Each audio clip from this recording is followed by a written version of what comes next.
Hey, welcome back. If you are settling in right now, maybe pulling a blanket up, maybe dimming the light just a little, I am really glad you're here. Tonight we're going to travel somewhere unusual, not to a battlefield, not to a palace.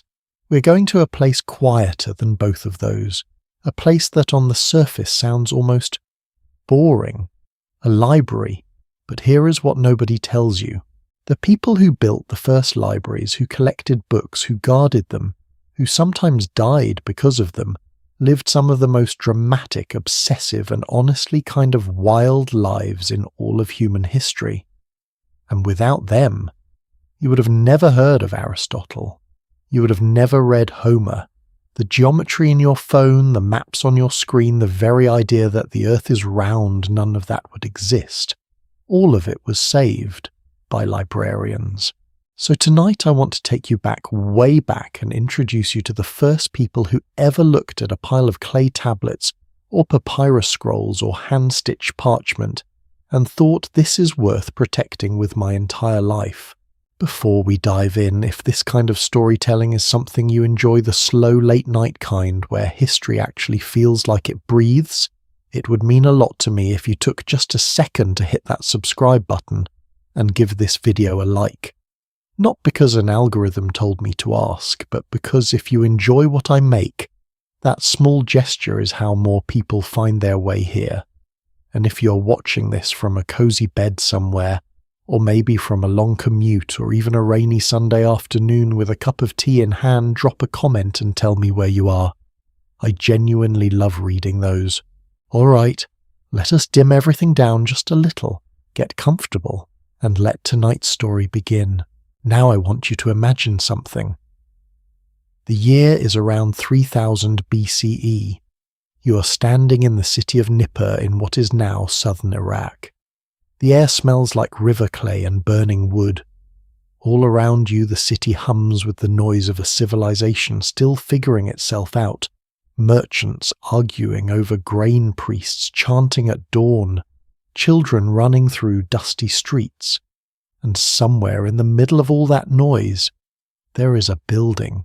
It is not the biggest building, it is not the most decorated, but inside, in cool, careful rows, sit thousands of small clay tablets. Each one is pressed with tiny wedge-shaped marks. Each one holds something that someone thought was worth remembering: a trade agreement, a harvest count, a prayer, a story. And there is a man sitting among them. His job title, if we translated it loosely into English today, would be something like Keeper of the Tablets. He is not a warrior. He is not a king. But in many ways he holds more power than either of them because he knows where everything is. This is where the story of librarians begins, not with grand marble buildings or hushed reading rooms. It begins with clay and silence and one person whose entire purpose was to remember. We do not know his name. History has a frustrating habit of forgetting the people who did the most careful, patient work. We know the names of the kings who built the cities. We know the generals who fought the battles. But the men and women who organized the knowledge those civilizations ran on, they mostly slip through the cracks. What we do know is this: the very first libraries were not places for reading. They were places for record keeping. The ancient Sumerians were not storing philosophy or poetry, at least not at first. They were storing tax records, grain inventories, land boundaries, legal contracts. If that sounds wildly unromantic, I understand. But think about what that actually means. Think about what happens to a civilization the moment it develops the technology to write something down and then store it in a place where it can be found again. Suddenly you do not have to trust everything to memory. Suddenly you can build on what came before. Suddenly the knowledge a person learns in their lifetime does not disappear the moment they die. That is the quiet miracle at the center of every library that has ever existed. And the person responsible for keeping that miracle alive, that was the librarian. Now here is where it gets interesting. In ancient Egypt, scribes, which is essentially what the earliest librarians were, occupied a genuinely remarkable place in society. Only about 1% of the population was literate. 1%. Think about that the next time you complain about reading a long email.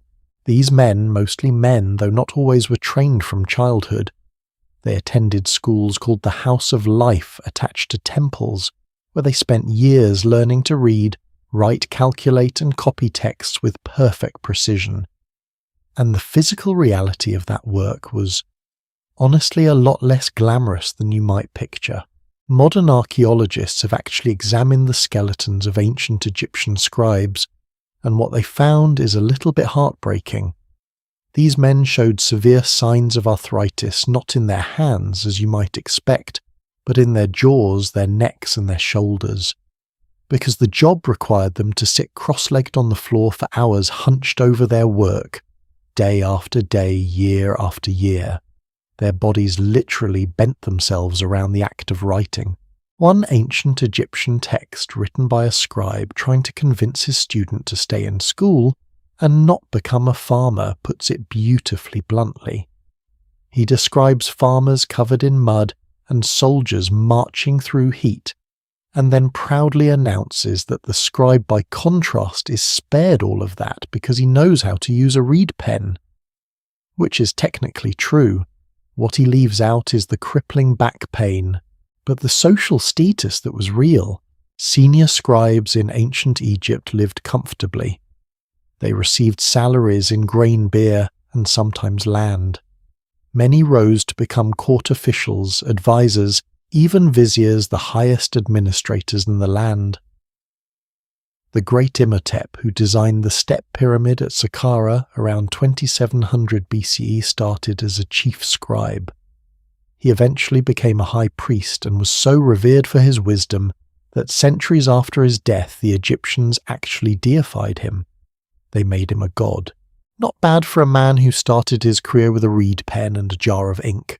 But if Egypt represents the beginning of the story, then we need to jump forward roughly 1500 years, travel west across the Mediterranean, and arrive at a city that took the idea of a library and turned it into something that still haunts our imagination today.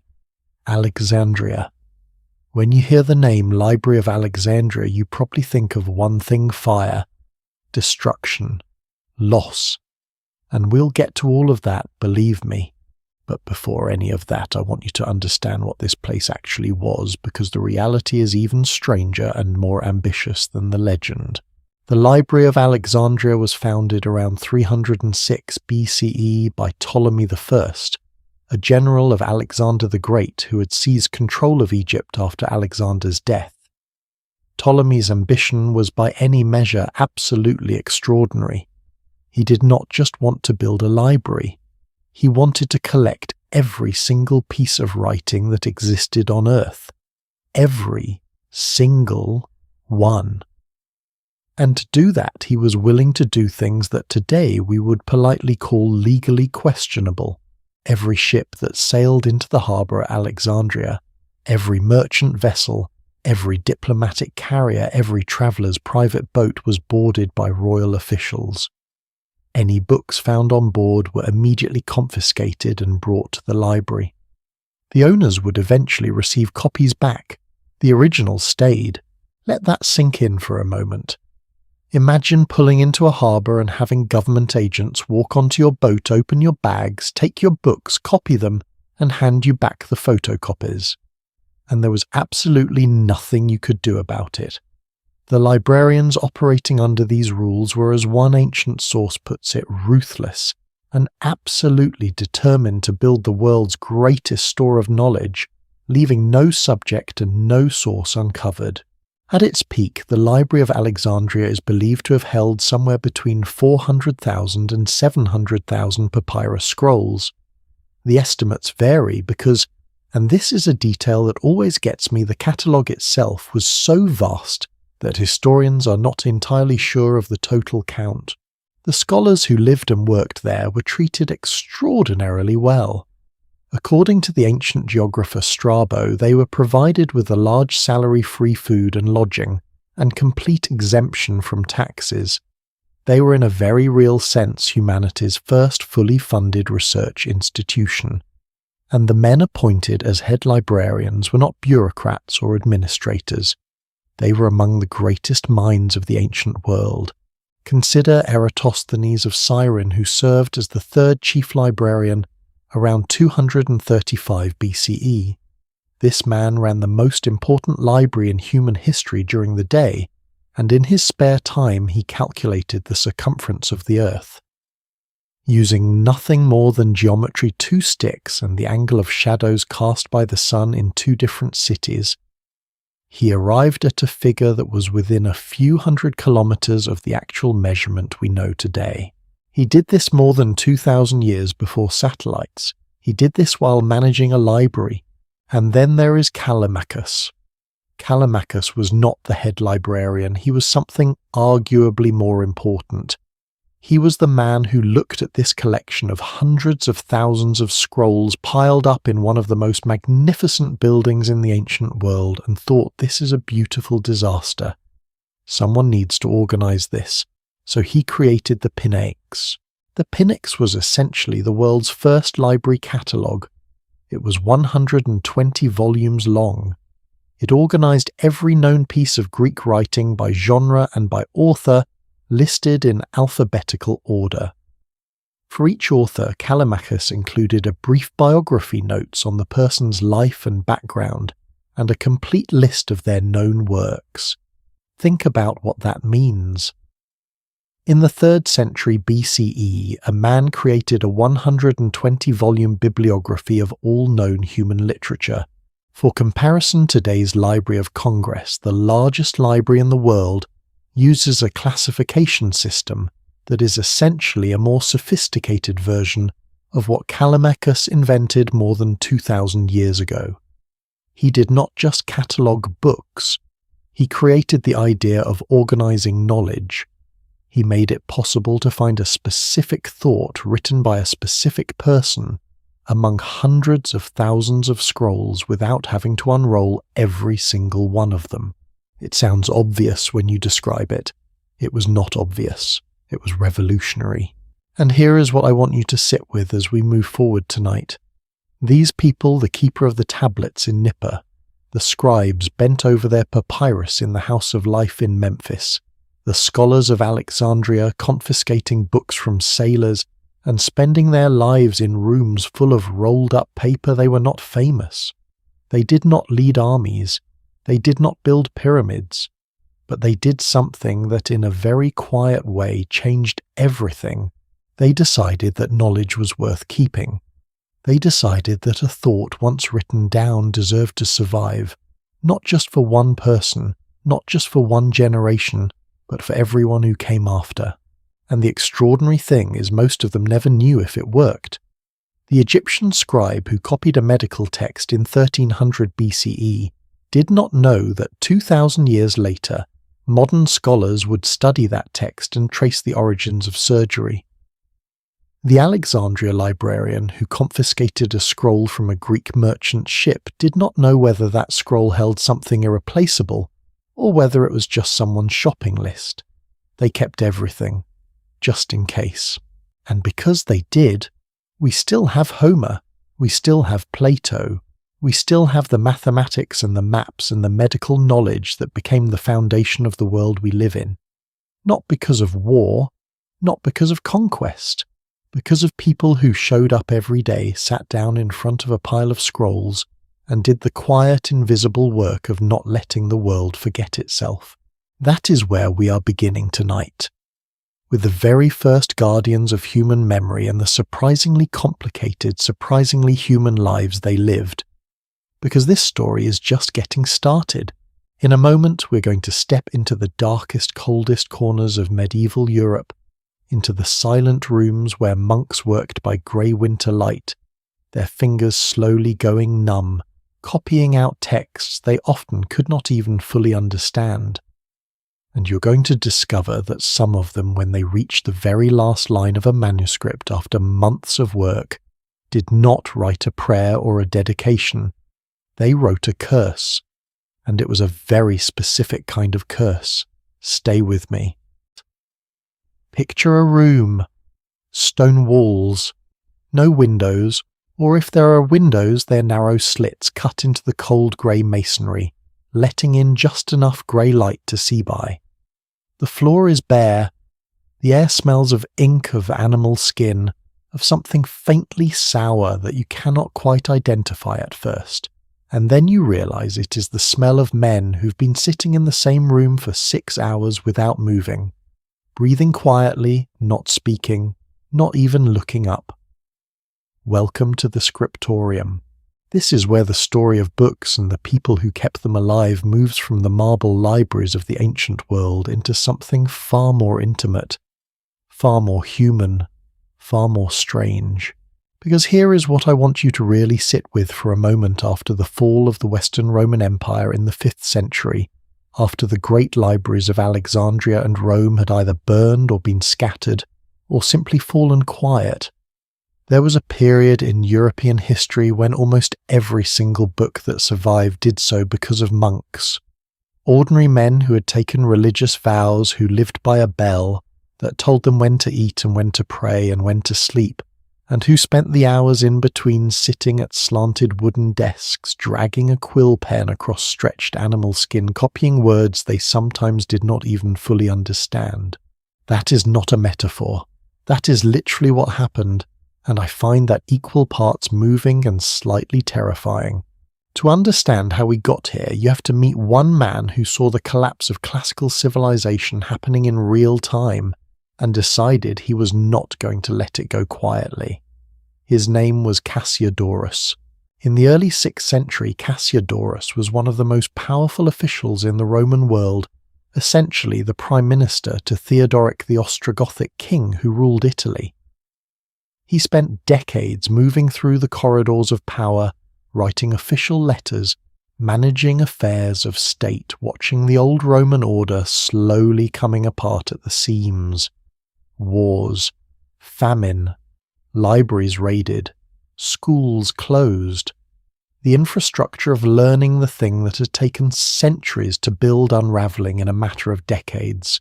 And at around the age of 65, after everything he had worked for politically had crumbled, Cassiodorus did something that sounds almost laughably modest compared to the scale of what was being lost. He went home to his family's estate in the far south of Italy in a region called Squillace, and he founded a monastery. He named it the Vivarium after the fish ponds on the property, which in Latin means a place where living things are kept and tended. It was the perfect name, even if he did not fully realise it at the time. Because what Cassiodorus was trying to do in the most literal sense was keep something living that was in danger of dying. He equipped the scriptorium at Vivarium with things that were genuinely remarkable for the era: a sundial, a water clock, and a lamp that fed itself continuously from an oil reservoir so that the monks could work after dark if necessary. He wrote a detailed guide called the Institutiones to teach his monks not just how to copy, but how to think about what they were copying, how to check their versions against older manuscripts, how to handle language they did not recognize. He understood something that is easy to overlook. A mistake made in copying a text today becomes the authoritative version tomorrow, and the error after that, and so on, until 1,000 years later scholars are arguing about whether a sentence in Aristotle means one thing or another based on a scribe who sneezed at the wrong moment in the 6th century. Cassiodorus wrote with a kind of fierce conviction that still comes off the page after 1,500 years. Every work of the Lord written by the scribe is a wound inflicted on Satan. He was framing the act of copying as spiritual combat. A monk pressing a quill into parchment was in Cassiodorus's vision, fighting a war for the soul of civilization one letter at a time. I genuinely cannot decide if that is beautiful or exhausting. Probably both. Now, let us talk about what copying actually looked like in practice, because the vision is one thing. The daily reality was something else entirely. A monastic scribe woke before dawn, attended morning prayers, ate a simple breakfast, and was at his desk by mid-morning. He would work for roughly 6 hours, the entire window of usable daylight in northern European winters, without artificial light because open flames near irreplaceable manuscripts were considered far too dangerous.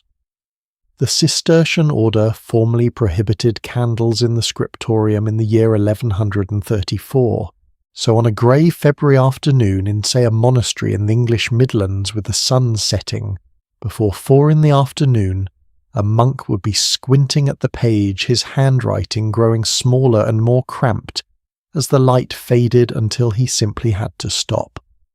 Not because he was finished, because he could no longer see, and silence. The scriptorium was mandatorily absolutely silent, not quiet. Silent. You were not permitted to speak, not to ask a question, not to comment on the text, not to tell the monk next to you that he had just misspelled something.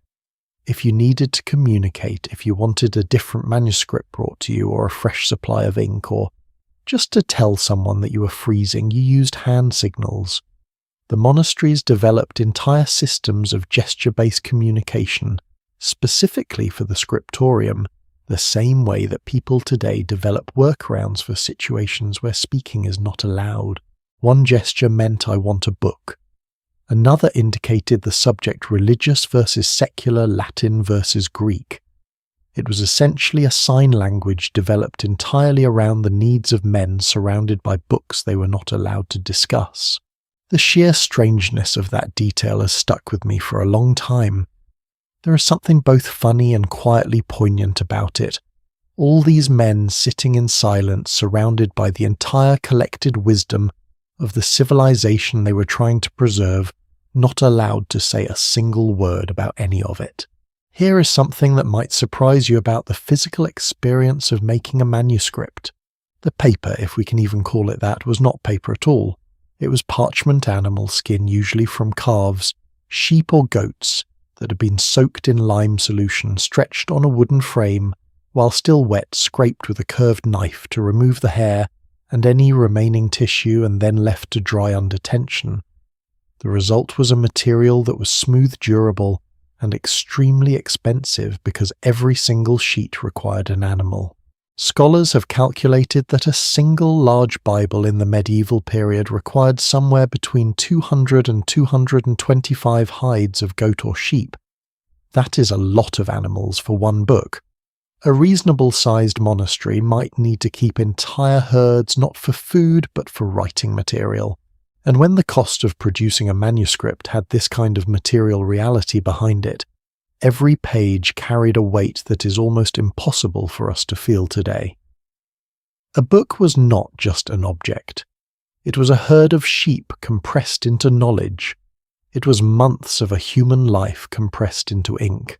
In 14th century England, historians have found records showing that even a modest academic manuscript could cost the equivalent of 100 to 130 days of skilled labour.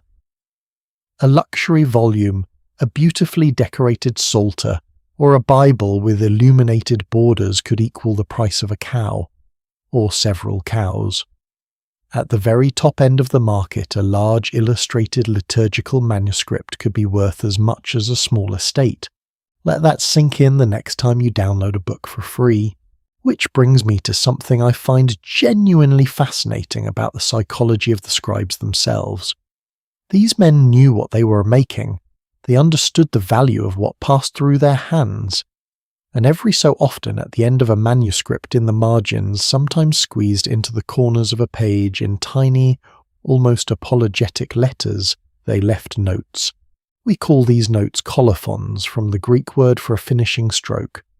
And some of them are so unexpectedly raw, so recognizably human, that they hit you in a completely different way than you expect when you're reading about the 12th century. One 8th century monk finishing a copy of Gregory the Great's Pastoral Care wrote in Latin, "He who does not know how to write does not think it is a labour. 3 fingers write, but the whole body labours. Another from the 10th century complained simply, "Writing is excessive drudgery.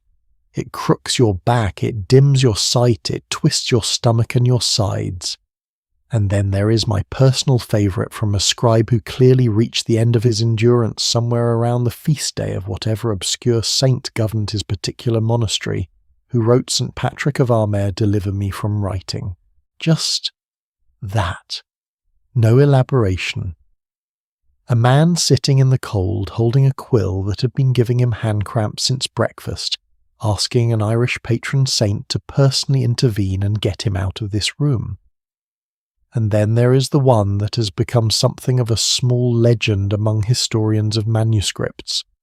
A scribe working in Devonshire in the late medieval period added a note to his manuscript that began, "Cursed be the pesky cat that pissed over this book during the night."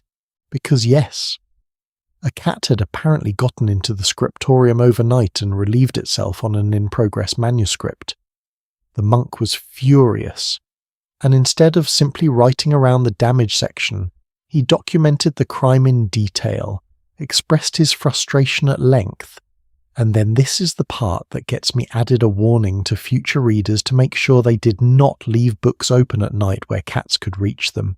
1500 years of civilization, the fall of Rome, the slow extinction of classical learning, monks spending their lives in cold, silent rooms to preserve the words of people they would never meet, and a cat. But there was a darker side to the inner life of the scriptorium than tired jokes and angry notes about cats. Medieval scholars actually had a name for what many of these monks experienced, a word that in Latin was acedia. It is usually translated as sloth, but that translation misses the weight of what the word actually described. Acedia was not laziness. It was a specific kind of spiritual and psychological darkness that medieval writers described in detail, a heaviness that settled over a person in the middle of the day, usually around the 6th hour when the light was flat and the work seemed endless, and the meaning behind it all became hard to feel. It was characterized by a restless inability to sit still, a sense that wherever you were was the wrong place to be, an awareness of time passing without purpose. In the modern era, we might recognize it as something like burnout or depression, or simply the very human experience of doing repetitive, solitary work in isolation without much external validation. One 10th century prior described the experience plainly: "Only try to do it yourself, and you will learn how arduous is the writer's task. It dims your eyes, makes your back ache, and knits your chest and belly together. It is a terrible ordeal for the whole body." These were men who had chosen lives of dedication to a purpose they genuinely believed in. They were not slaves, though the work had its own kind of compulsion. They wrote because they believed the survival of knowledge was worth the cost of their comfort. But that did not mean the cost disappeared. It just meant they paid it anyway. And sometimes when the cost became too much to contain in polite silence, they let it leak into the margins. Now here is a piece of this story that I think rarely gets enough attention, because when we picture the medieval scriptorium, we tend to picture one kind of person, a monk, male, probably elderly, probably bearish and disapproving. But the reality was considerably more varied and considerably more interesting. Nuns copied manuscripts too. Women in religious communities all across medieval Europe participated in the production of books, and in some cases they were among the most accomplished and prolific scribes of their era. There was a woman named Diemut, a Benedictine recluse at the monastery of Weserbrunn in Bavaria, who lived and worked in the 12th century. She was not a member of the main community, but what was called an anchoress, essentially a person who had voluntarily enclosed herself in a small cell attached to the monastery wall, committing to a life of prayer and work with very limited contact with the outside world. And from that tiny confined space, Diemut produced manuscripts. Medieval records indicate she wrote more than 40 books over the course of her lifetime. 14 of them survive. Her handwriting appears in codices that scholars have studied for centuries, including sections of Pope Gregory the Great's Moralia in Job, and an illuminated copy of the Gospels. She never left her cell, she never travelled, she never attended lectures or debated theology in university halls. She sat in a room barely large enough to turn around in, and she gave the world 40 books. That is not a footnote. That is a life. What strikes me most when I look at all of this together is how the medieval monk scribe lived inside a kind of paradox that I do not think we fully appreciate. On one hand, these people had direct physical contact with the greatest minds of the ancient world. Every day they sat down with Plato, with Aristotle, with Virgil, with Augustine, not metaphorically, but literally holding the actual words in their hands, tracing them letter by letter. They were arguably closer to those texts than anyone had been in centuries, and yet in many cases they were instructed not to engage with what they were copying, not to correct it, not to think too hard about whether it made sense.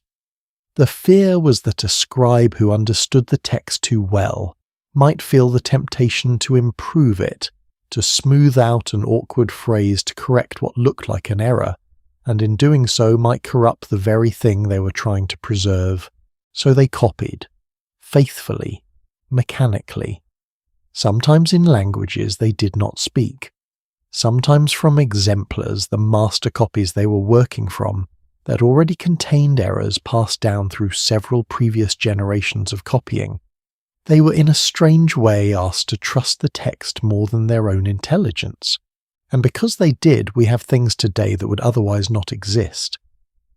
The Greek and Latin classics that survived the medieval period, the works of Cicero, Tacitus, Ovid, Suetonius, survived largely because monks in the 9th century during the cultural revival under the Emperor Charlemagne copied them in great numbers, not because they understood all of them, not because they agreed with them, but because the manuscripts were there and copying was what they did. One estimate that has stayed with me: fewer than 10% of ancient Greek and Latin literature that existed in the classical period is still with us today.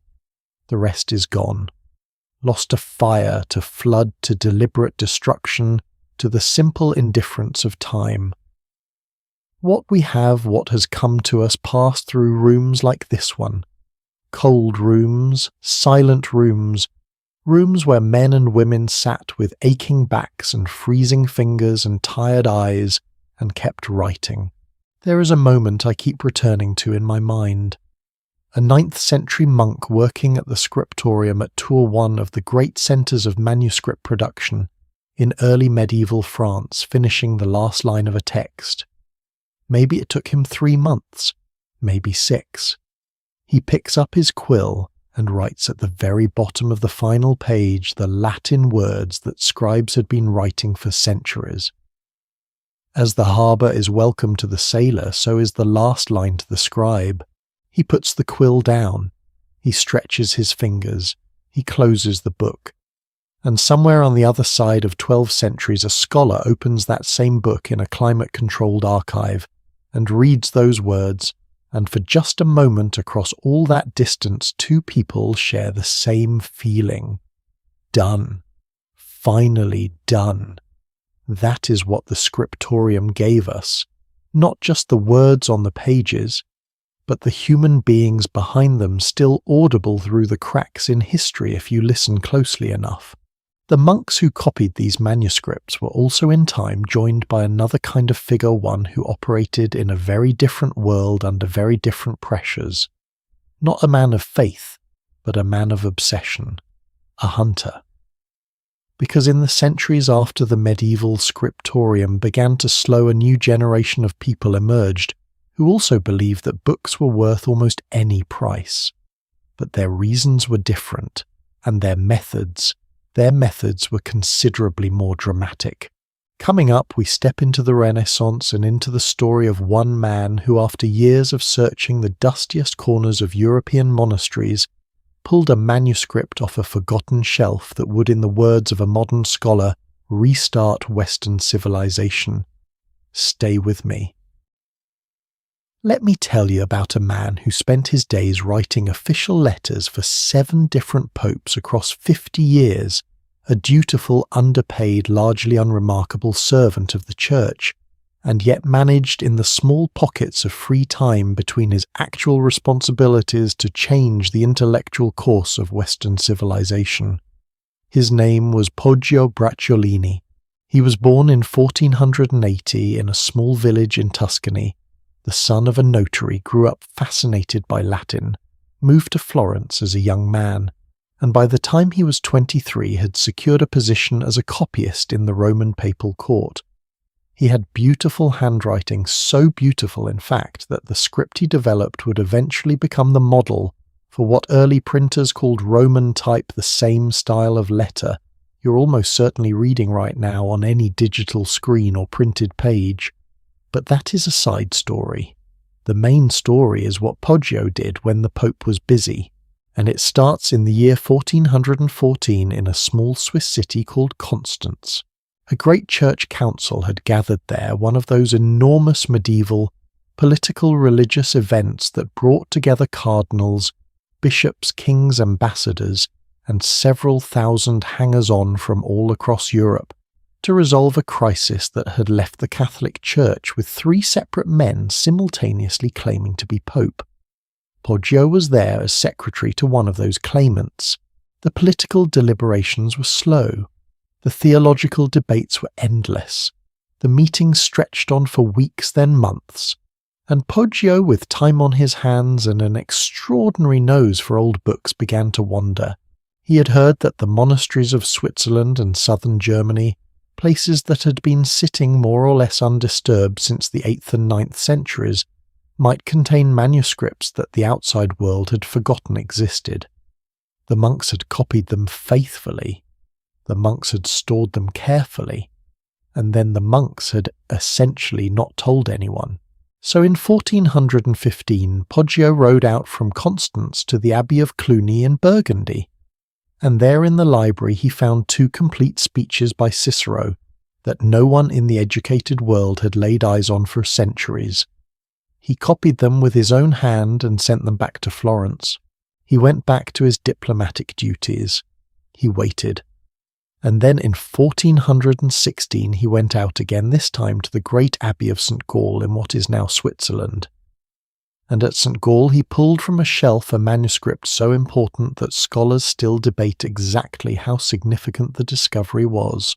It was the complete text of Quintilian's Institutio Oratoria, an enormous detailed guide to rhetoric and education, written in the 1st century of the Common Era, one of the foundational texts of Roman intellectual life.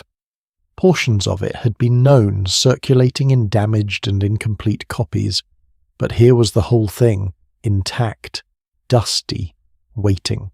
Poggio later described the state in which he found these manuscripts with what I can only call controlled outrage. He wrote to a friend, and I am paraphrasing here because his Latin was considerably more baroque than mine, that these texts had been sitting in a dungeon in filth and darkness, at the mercy of those who clearly had no idea what they were holding. He was not being poetic. He genuinely meant it as a kind of crime. He copied everything he could. He sent the manuscripts back to Florence. He returned to Constance. And then in January of 1417 he made the discovery that would define him forever. He rode out to a monastery, the exact location was never recorded by Poggio himself, which has driven historians quietly mad for centuries, though most now believe it was probably Fulda in central Germany, and there on a shelf that had clearly not been touched with any great frequency he found a manuscript. The name on the cover was Lucretius. Poggio would have recognized that name immediately. Cicero had quoted Lucretius. Other Roman authors had mentioned him. Every educated man in Europe knew that a Roman poet named Titus Lucretius Carus had written an enormous philosophical poem in the 1st century before the Common Era called De Rerum Natura, on the nature of things. They knew it had existed. They had references to it. And then for approximately 1400 years no one had seen an actual copy. What Poggio held in his hands was not just a poem, it was a complete coherent vision of the universe built on the philosophy of Epicurus, a world made of atoms governed by chance rather than divine will, where the soul dissolves at death, where pleasure and the absence of pain are the only rational goals of a human life, and where the gods, if they exist at all, are completely indifferent to human affairs. This was not what the medieval church taught. In fact, it was almost the exact opposite of what the medieval church taught. The fact that this manuscript had survived at all inside a Christian monastery for over a millennium is either a testimony to the monastic tradition of preserving everything regardless of its theological inconvenience, or simply a remarkable accident of shelving. Probably both. Poggio copied it. He could not purchase the manuscript, it belonged to the monastery. He made a meticulous transcription in his elegant hand and sent it to his friend Niccolò in Florence. And that copy, that single handwritten copy, sent from a monastery in Germany to a collector's desk in Tuscany, became the ancestor of more than 50 subsequent copies that circulated through Renaissance Italy. The poem was first printed in 1473, and the ideas it carried about atoms and chance and the nature of human happiness would eventually find their way into the work of Galileo, of Francis Bacon, of Thomas Jefferson, who owned multiple copies of the poem and whose thinking about human happiness and the pursuit of pleasure as a natural right echoes Lucretius in ways that are not coincidental. The word that a Pulitzer Prize-winning scholar used to describe this chain of events from Poggio's cold morning in a German monastery to the intellectual foundations of the modern world was the swerve. A small movement, a single discovery that changed the direction of everything that followed. Let me stop here for a moment, because I think there is something genuinely worth sitting with in Poggio's story. He was not a hero in the conventional sense. He was not self-sacrificing. He served institutions he had complicated feelings about. He had 14 children with a long-term partner, before abandoning her in his mid-50s to marry a 17-year-old Florentine noblewoman, which is the kind of biographical detail that makes a modern reader wince and then keep reading, because the history of people who did important things is rarely a clean story. He was vain, opinionated, and held grudges with the dedication of a professional. His correspondence is full of wonderful petty arguments with other humanists about points of Latin grammar, but when he walked into those dusty monastery libraries, something else took over. He was not doing it for money. His papal salary was genuinely meagre. He was not doing it for fame, though fame eventually came. He was doing it because he believed with a conviction that verged on obsession that the old world had contained something the new world desperately needed, and that it was sitting somewhere in the dark waiting to be found. That is not a small thing. That is a life organized around a specific kind of faith. Now, Poggio did not work alone. And the person I want to introduce to you next is in some ways even more interesting, because his story is about what happens when love of books crosses the line into something considerably more consuming. His name was Niccolò de Niccoli. Born in Florence in 1364, Niccolò came from a merchant family with enough money to give him freedom and enough taste to give him ambition. He spent decades building what became the largest private library of classical manuscripts in all of Italy, 800 volumes at its peak in Greek, Latin, Armenian, and Church Slavonic. He knew everyone who mattered in the Florentine intellectual world. He corresponded with scholars across Europe. He was by most accounts the unofficial cultural minister of the city. But here is the thing about Niccolò. He spent every florin he had, and then he spent more. He spent his entire family inheritance on manuscripts. He borrowed money from Cosimo de' Medici, the richest banker in Europe, to buy more manuscripts. He died deeply in debt, with Cosimo essentially having to purchase his library outright to cover what he owed. And even that was not the end of it, because Niccolo had specified in his will that after his death his collection should be available not just to scholars, but to the general public. That wish became in 1444 the Library of the Monastery of San Marco in Florence, the first public library in Renaissance Europe, which opened with 400 volumes at a time when the average monastery library in Europe contained around 60. A contemporary described visiting Niccolo's home in Florence and being stunned by what he found there, not just the books, but the sculptures, the antique coins, the ancient inscriptions, the map of the world, the paintings. No house in Florence, he wrote, was so beautifully decorated. Poggio himself called Niccolo the most learned citizen of Florence, which was a city of extraordinarily learned citizens, and yet there is this detail about Niccolo that I find endlessly fascinating. His library contained 800 manuscripts in 4 languages, but not a single one was written in Italian. Not Dante, not Boccaccio, not any of the vernacular literature that had been produced in the previous century and a half. According to a bookseller who knew him well, Niccolo considered Dante's great poem fit only for wrapping cuts of meat. He loved the ancient world so completely that everything produced in the interval between Rome and his own lifetime struck him as a waste of parchment. This is a kind of love that tips into something else, something rigid and exclusionary and perhaps a little sad even as it produces remarkable results. But I want to go back a generation before Niccolo because the person who arguably started this whole Renaissance fever for manuscript hunting was someone even more famous, and his reaction to finding a lost ancient text was so emotionally raw that it has been studied by literary scholars for nearly 7 centuries. In the spring of 1345, a poet and scholar named Francesco Petrarca, known to history as Petrarch, was searching through the cathedral library of Verona. He was already considered one of the great literary figures of his age, a man who had received an actual laurel crown on the Capitoline Hill in Rome in recognition of his poetry, the first person to be honoured that way since the ancient world. And in Verona he found something he'd been looking for his entire intellectual life. It was a collection of private letters written by Marcus Tullius Cicero to his closest friend Atticus.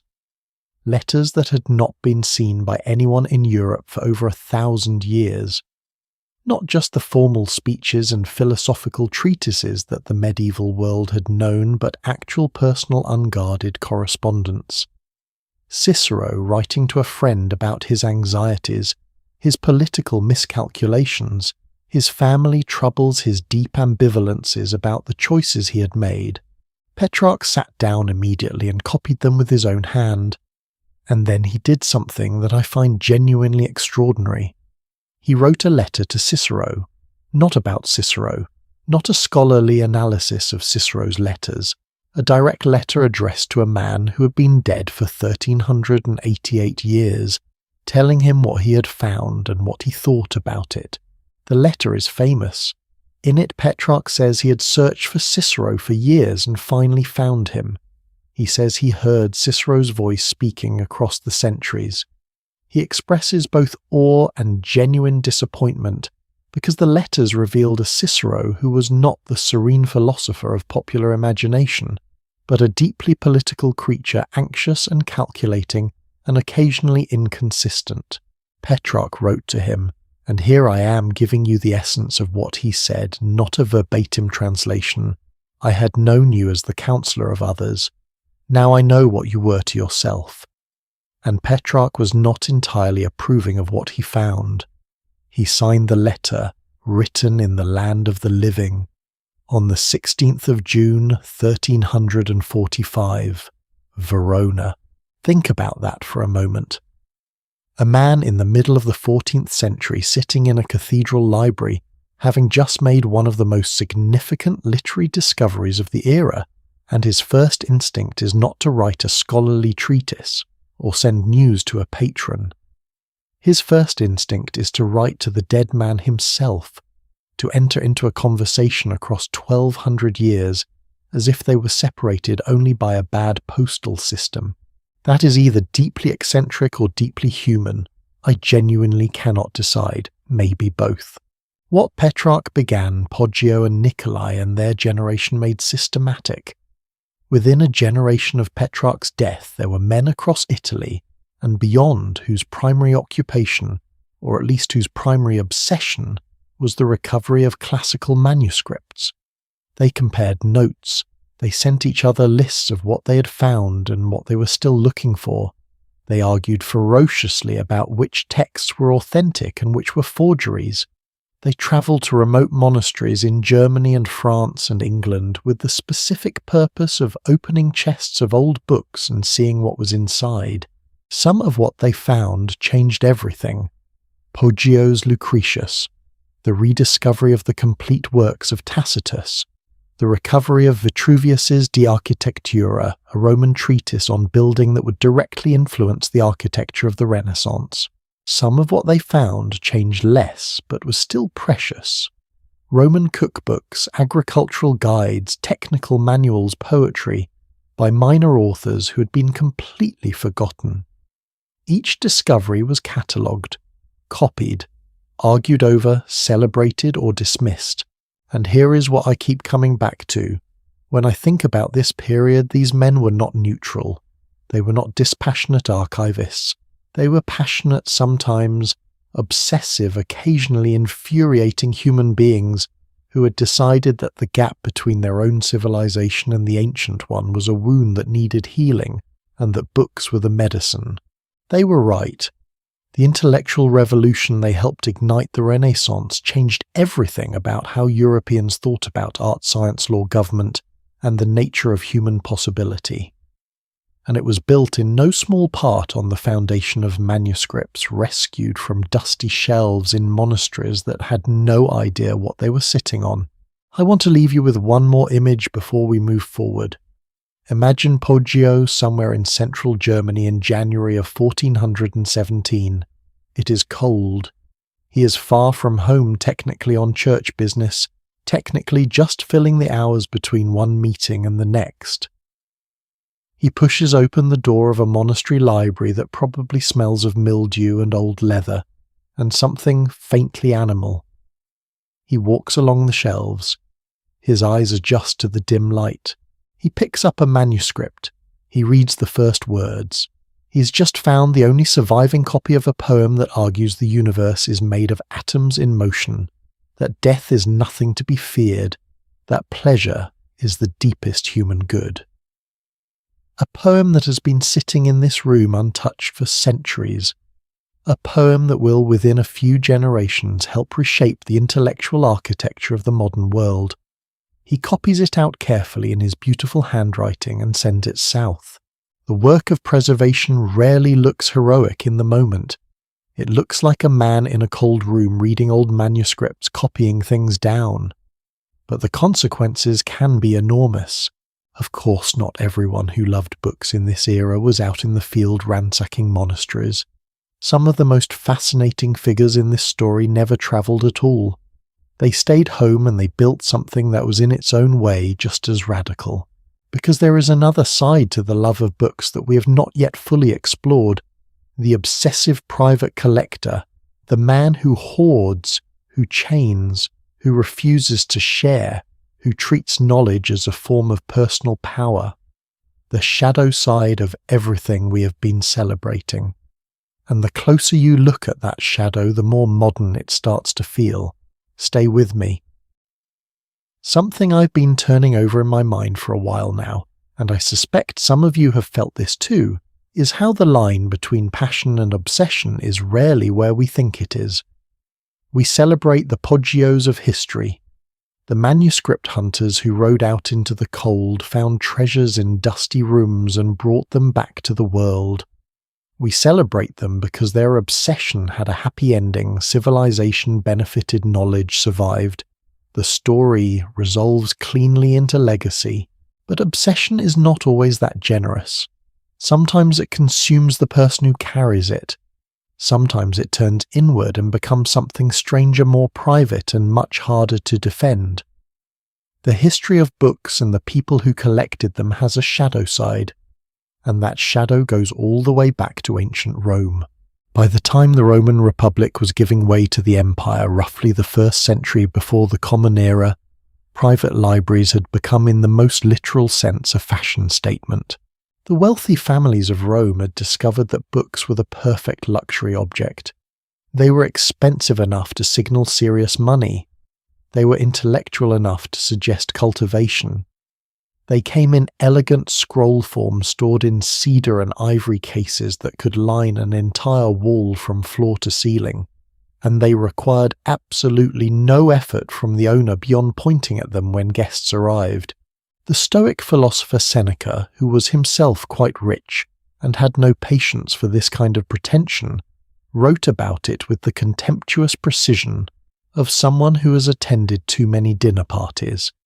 He complained, and I am pulling this from his actual writing, that many people without a proper education use books not as tools for study, but as decorations for the dining room.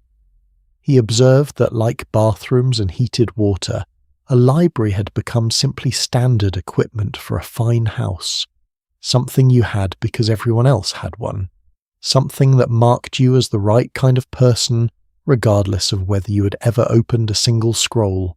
He called the worst offenders book hunters, men who cared about nothing but titles and bindings, whose cedar chests and ivory shelves were fashionable furniture and had nothing to do with learning. 2,000 years later, that particular syndrome has not gone anywhere. You have probably met someone who has a wall of beautiful books that are purely decorative. You may, depending on how honest you are with yourself right now, be that person to some degree. I do not judge. The Japanese even have a word for it, shundoku, the specific practice of buying books and letting them accumulate unread. There is something almost endearing about it. Almost. But in ancient Rome, the gap between the performance of reading and the act of reading was wide enough to be genuinely comic. One Roman satirist described visiting a home where the books were shelved. Behind glass never touched their titles used as party conversation, in the same way you might mention a film you've seen a review of but not actually watched. Another writer, the Syrian satirist Lucian, wrote an entire essay addressed to an illiterate rich man who was buying books compulsively, telling him bluntly that owning books you cannot read is like a cripple buying shoes he will never wear. The Romans, who were very good at skewering human pretension, had essentially diagnosed a behavior pattern that has never left us. The book as status object, the library as theatre set, the collection as identity without content. Now, not all Roman collectors were frauds, far from it. Lucullus, the same general who introduced the Romans to cherries of all things by bringing cherry trees back from military campaigns in Asia Minor, built one of the great private libraries of the ancient world. He housed it in stately galleries at his estate in Tusculum, and unlike most collectors of his era, he opened it to anyone who wanted to use it. Plutarch, writing about him with evident admiration, described how scholars and philosophers would gather there and spend entire days in the library while Lucullus himself was away. He treated the library as a kind of public resource, a place where the act of thinking had priority over the act of owning. Cicero, meanwhile, had a different relationship with his own collection. He was genuinely devoted to his books in a way that went beyond performance. His letters are full of anguished requests to his friend Atticus to track down specific texts for him, complaints when a purchase arrived damaged or incomplete, the breathless excitement of receiving a set of scrolls he'd been trying to acquire for months. He wrote to Atticus once that his library was the glory of his house and the comfort of his old age. But Cicero also had his own version of the hoarding instinct. He rarely shared. He was famously reluctant to lend reasoning correctly, as any book owner knows that a lent book is essentially a gifted book. He admitted this openly with the cheerful self-awareness of someone who considers his vice relatively forgivable. He wrote to Atticus once, essentially, I have concluded that one should never lend a book unless one is prepared to part with it for good. That sentence could have been written yesterday. It is the exact reasoning of everyone who has ever watched a borrowed book leave their home with a sinking heart. The interesting psychological question, and I find myself genuinely curious about this, is what separates the Luculluses of history from the Ciceros, and both of them from a category of collector that emerges later in history, one for whom the line between love and possession becomes genuinely pathological. The clearest example I've ever encountered is a man named Sir Thomas Phillips who lived in England in the 19th century. And I want to be careful here because there is a way of telling his story that makes him sound merely eccentric and charming. He was not merely eccentric and charming. Thomas Phillips was born in 1792, the illegitimate son of a textile manufacturer who nonetheless left him a substantial inheritance. From a very early age he was obsessed with old manuscripts. At 16 he already owned over 100 books. By the time he was 20, he'd started keeping meticulous catalogues of his holdings in the same way that a military general keeps maps of territory. The obsession was at first explicable. Phillips genuinely believed and was not wrong that medieval manuscripts were being destroyed at a catastrophic rate. He had read accounts of old vellum manuscripts being purchased in bulk by gold beaters who would scrape off the writing and use the prepared skin as a material for their trade. He had seen charters and legal documents being sold by the bundle to glue makers and tailors who had no interest in the words and wanted only the material. The manuscript, the irreplaceable artifact, the thing that monks had spent months of their lives producing, was being treated as industrial raw material. Phillips found this intolerable, and so he began to buy. He bought manuscripts at auction. He bought entire library collections when they came up for sale. He employed agents across Europe to scout for material and bid on his behalf. He was not picky. He wanted one of everything good. Manuscripts, bad manuscripts, damaged manuscripts, manuscripts in languages he could not read, and subjects he had no knowledge of. He coined a word for his own condition. Because no existing word was adequate, he called himself a velomaniac, a lover of vellum, a man whose relationship to parchment had transcended the rationale. He gave any price that was asked. He said so himself plainly, and then the consequences began. He spent his inheritance. He mortgaged his properties. He borrowed money he could not repay, and spent long stretches living on the European continent simply to stay ahead of the creditors who were waiting for him in England. His family, his wife, his daughters suffered materially because every available pound, shilling and pence went toward the acquisition of more manuscripts. His home Middle Hill became something genuinely extraordinary and genuinely terrible. Every room was filled with trunks packed with manuscripts. The trunks were stacked on other trunks. Corridors were narrowed by piles of boxes.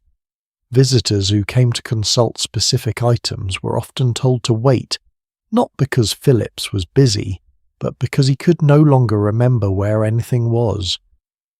The catalogue he spent his entire adult life compiling could not keep up with the pace of acquisition. He lost track of what he owned in the same way that a river loses track of its own tributaries. He owned more than 60,000 manuscripts. The last of them was not sold until 1977, over a century after his death. His descendants spent more than 100 years trying to untangle and disperse a collection that had begun as an act of preservation, but had grown into something that no longer served any purpose except its own continuation. Here is the detail that I cannot get out of my head. Phillips, despite owning 60,000 manuscripts, rarely read them. He was not a scholar in the normal sense. He was not building a research tool or creating a resource for others. He was accumulating. The acquisition was the point. The preservation was the justification.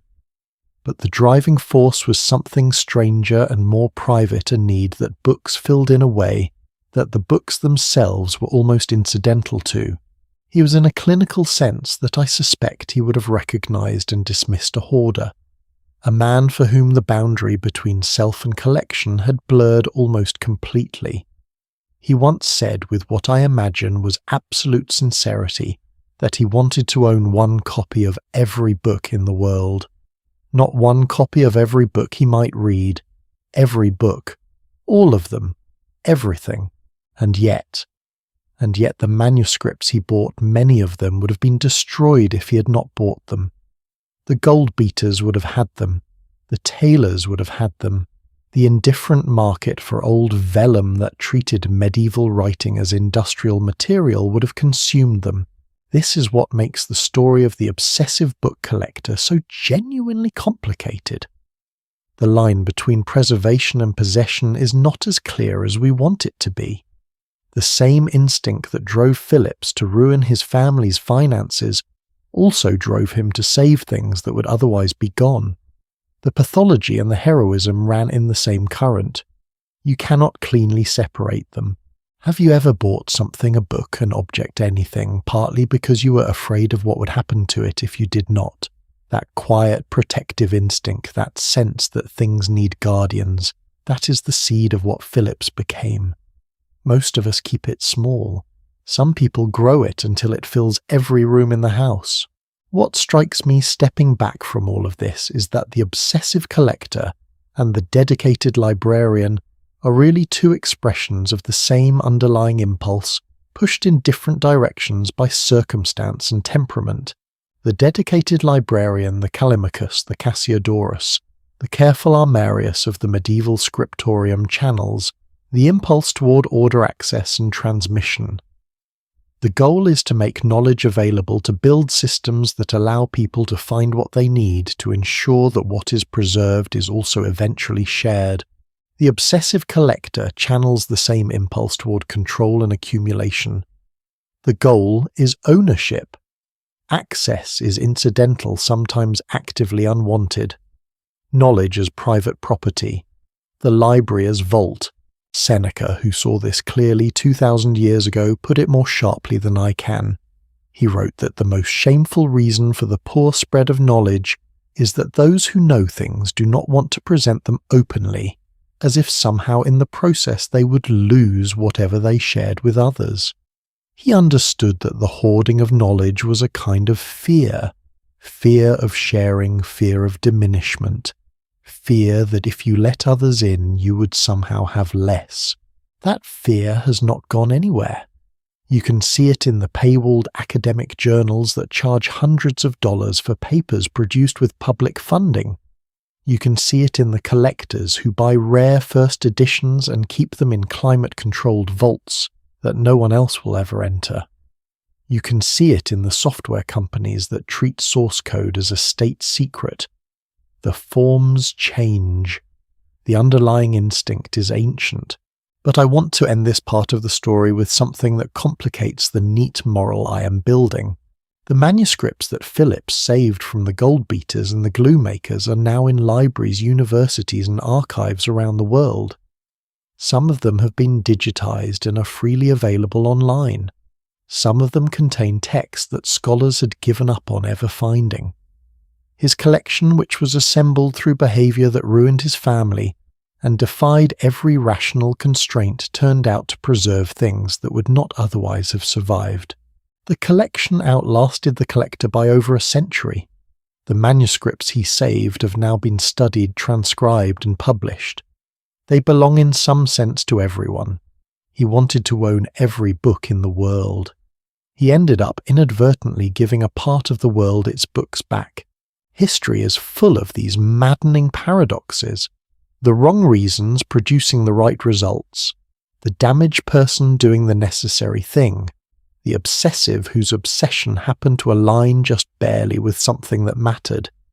I find that both unsettling and oddly hopeful. Maybe you do too. There is one more element to this story that we have not yet explored, and it might be the most surprising of all. because everything we have discussed so far has been about people who collected books, copied books, hunted for books. But there is a question we have been circling without quite landing on. What happened to the books that were lost? Not the ones that burned dramatically in a single night, but the ones that simply faded, the ones that were scraped away or forgotten or deliberately suppressed because someone decided their ideas were dangerous. How much is gone, and of everything that survived, how close did it come to not surviving at all? The answer is more alarming than you might expect, and it involves a story about monks, emperors, and a specific category of ancient texts that almost vanished from the world so completely that even knowing it had existed was for centuries considered merely a rumour. Stay with me. There is a question that has been quietly sitting underneath everything we have talked about tonight, and I think it is time to ask it directly. How much is gone? Not the dramatic losses the libraries reduced to ash in famous disasters, the texts burned by conquerors, the scrolls thrown into rivers by armies in retreat. Those get talked about. Those appear in history books. Those are satisfying to mourn because they have clear villains and clean narrative arcs. I mean the other kind of loss, the slow kind, the kind that happens not in an afternoon of fire but across centuries of indifference. A manuscript set down in a corner, a scroll left on a shelf and never touched again. Parchment that was more valuable as raw material than as a container for ideas. The kind of loss that does not announce itself at all. When scholars try to estimate how much of ancient Greek and Latin literature has survived to the present day, the numbers are disorienting. Some researchers estimate that fewer than 2% of ancient Greek literature has come down to us.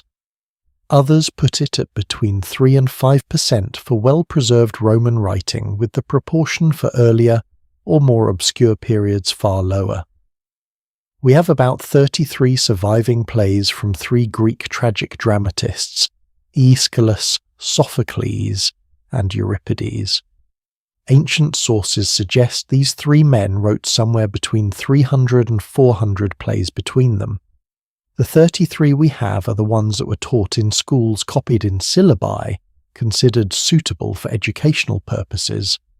The rest, the experimental ones, the strange ones, the ones that did not fit neatly into a curriculum, they are gone. Here is the detail that sits with me most. 75% of what survives in Latin from the era of Cicero was written by Cicero himself. One man. One enormously prolific, enormously connected man whose texts were copied obsessively because he was considered the gold standard of Latin prose. Everyone else from that same extraordinary century of Roman intellectual life largely gone.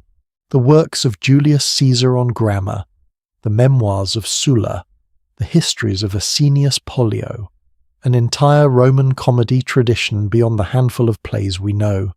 Sappho, who was counted by the ancient Greeks as one of the greatest lyric poets who ever lived, survives in fragments, pieces, edges, half lines. For centuries, scholars read quotations of her work in other writers and could only guess at the whole. I do not tell you this to depress you. I tell you this because understanding what was lost is the only way to understand what the people who copied, preserved, and hunted for manuscripts were actually fighting against. They were not being dramatic. The scale of what they were trying to hold back was genuinely staggering. Sometimes the losses that were almost permanent have been recovered in the most unexpected places. Let me tell you about a morning in 1896 in a small Egyptian town that had once been called Oxyrhynchus, which translates with wonderful specificity as the city of the sharp-nosed fish. 2 young Oxford scholars named Bernard Grenfell and Arthur Hunt had come to this place because they had a hunch. Not a particularly noble or romantic hunch. A practical one. They knew that this ancient city, which had been an important administrative centre during the Greek and Roman periods of Egyptian history, had produced a lot of written documentation, and they knew that documentation, when it became outdated, was typically thrown away. And they knew that Egyptian rubbish heaps, preserved by the extraordinary dryness of the desert climate, sometimes held onto what had been discarded, so they went to the garbage dump. On their second day of digging, they found a fragment of papyrus containing what appeared to be previously unknown sayings attributed to Jesus. It was a sensation in the scholarly world, the kind of find that gets written about in newspapers, argued over in journals, celebrated and contested for years. But that was only the beginning. Over the next 11 years, digging in the rubbish heaps and refuse mounds outside Oxyrhynchus, Grenfell and Hunt, and their team of local workers extracted more than 500,000 fragments of papyrus. Grenfell later described the experience. The flow of papyri, he said, became a torrent that was difficult to cope with. They packed the fragments into metal tins. They shipped the tins back to Oxford. They kept digging. What they found in those tins, once scholars began the painstaking work of sorting, cleaning, piecing together and reading, was astonishing. They found previously unknown fragments of Sappho. They found lost comedies by Menander, the Greek playwright. They found portions of Pindar of Euclid of previously unknown Greek historians. They found early fragments of what would become the Gospel of Thomas, early New Testament texts, legal documents, personal letters, tax records, magical spells, school exercises, love notes, shopping lists. It was in the most literal sense the random wastepaper of several centuries of city life. Things people had thrown away, things that were considered at the time of their disposal to be finished with, no longer useful, and it turned out to contain treasures. As of 2011, more than a century after Grenfell and Hunt began their excavations, scholars estimated that only about 2% of the Oxyrhynchus fragments had been fully translated and published. 2%. There are still hundreds of thousands of fragments sitting in Oxford storage waiting for someone to read them.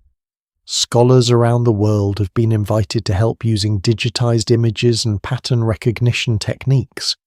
Volunteers with no expertise in ancient Greek have been asked simply to look at the shapes of the letters and try to match them to what they see in a reference guide. The ancient world, discarded and buried in an Egyptian rubbish heap in the 1st century of the Common Era, has not yet finished telling us what it had to say. But here is a story that I find even more extraordinary, because it involves a book that was lost twice, once to oblivion and once to the people who had it without knowing what they had. In 1229, in a monastery in Jerusalem, a monk named Johannes Myronas took apart several old manuscripts. He scraped the parchment clean. He rotated the sheets 90 degrees. He folded them, rebound them, and wrote a Christian prayer book on top of what had been there before. He finished his work, noted the date proudly in a colophon at the end, and that was that. He had no idea what he had erased. The old manuscript he had scraped was a Byzantine copy made around 950 of a compilation of the works of Archimedes of Syracuse, the greatest mathematician of the ancient world, the man who calculated the value of pi, the man who invented the principles that made the lever and the pulley possible, the man who, according to legend, leaped out of his bath shouting the word that has since become the global shorthand for sudden discovery. Among the texts in that manuscript were 2 works by Archimedes that existed nowhere else in the world. Not in any other copy, not in any other language, not in any fragment or quotation. Just in this single parchment, now scraped and overwritten with prayers and folded in a Jerusalem prayer book that would eventually make its way to Constantinople, then to a monastery, then into private hands, then to a Christie's auction in New York in 1998, where it sold for $2 million to an anonymous buyer who deposited it at the Walters Art Museum in Baltimore. It was at the Walters that a team of more than 80 scientists, conservators and scholars spent over a decade using ultraviolet light infrared imaging and eventually a synchrotron particle accelerator at Stanford University to read what was underneath the prayers. The original ink of Archimedes, iron-based as most medieval ink was, had left traces in the parchment itself, traces that the scraping could diminish, but not entirely remove. The particle accelerator detected where iron atoms remained in the material, and from those traces the team reconstructed the hidden text. What they found in the Archimedes palimpsest, as it came to be called, was significant enough to revise the history of mathematics. The Method of Mechanical Theorems, one of the two unique works recovered, showed Archimedes working with the concept of infinity, and with what we now recognize as the foundations of calculus more than 1700 years before, Newton and Leibniz are credited with developing it. Some mathematicians, on reading the recovered text, suggested that Archimedes may have essentially invented the mathematics of integration conceptually in the 3rd century before the Common Era. All of that had been in a prayer book in Jerusalem, scraped and overwritten and folded and stored and lost again and found again. The monk who erased it probably did not think much about it. Parchment was expensive. Old texts that no longer served a purpose were material to be reused the way we might reuse paper by printing on the back. You cannot blame him exactly. He was thinking practically. But it makes you wonder about every single piece of parchment that was scraped for reuse and never found. Every layer of text that was overwritten and is now, in the absence of particle accelerators, genuinely unrecoverable. The Archimedes palimpsest was lucky. It survived long enough to meet the right technology, and just this past March of 2026, a matter of weeks ago as this is being recorded, a researcher at the Sorbonne named Victor Geisenberg was browsing through digital archives of French museums when something caught his eye. An illuminated page in a collection at the Museum of Fine Arts in Blois, a town in the Loire Valley. Something about the illumination looked wrong, too recent, an unusual addition to an old piece of parchment. He compared it to photographs taken by a Danish scholar in 1906, and then he understood what he was looking at.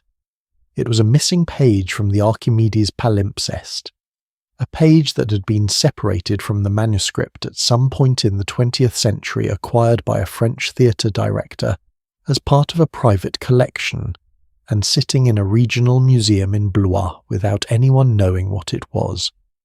The story of the Archimedes palimpsest is not over. It is still being told. I want you to hold that image for a moment. A mathematician in Syracuse in the 3rd century before the Common Era fills a papyrus with his most advanced thinking. Someone copies it in Constantinople in the 10th century. Someone scrapes it clean in Jerusalem in 1229 to make room for prayers. The prayer book travels for 700 years through various hands. A scholar in 1906 photographs every page with a magnifying glass and publishes what he can make out.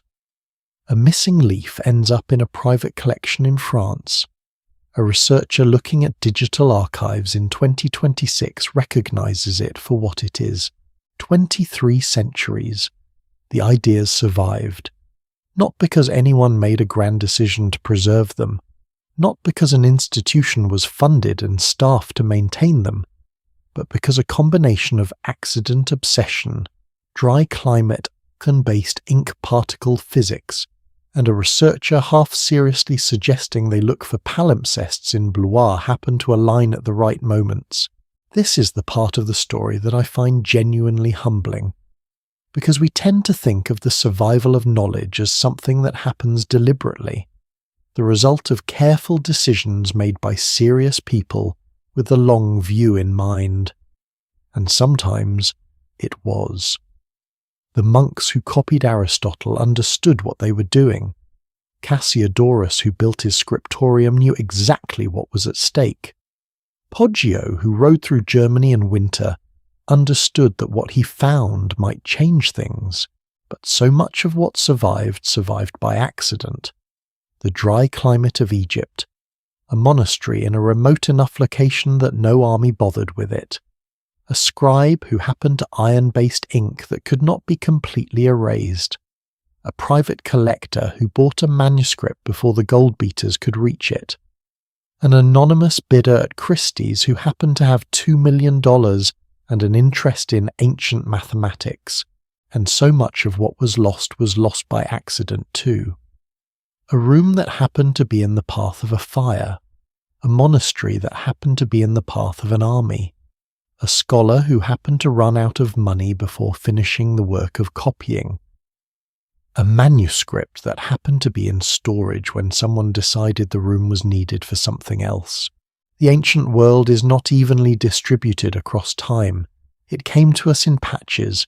The patches that survive tell us a great deal, but they are also in some sense the selections that chance made, the texts that happen to be in the right place at the right time, not necessarily the most important, not necessarily the most representative, just the ones that got through.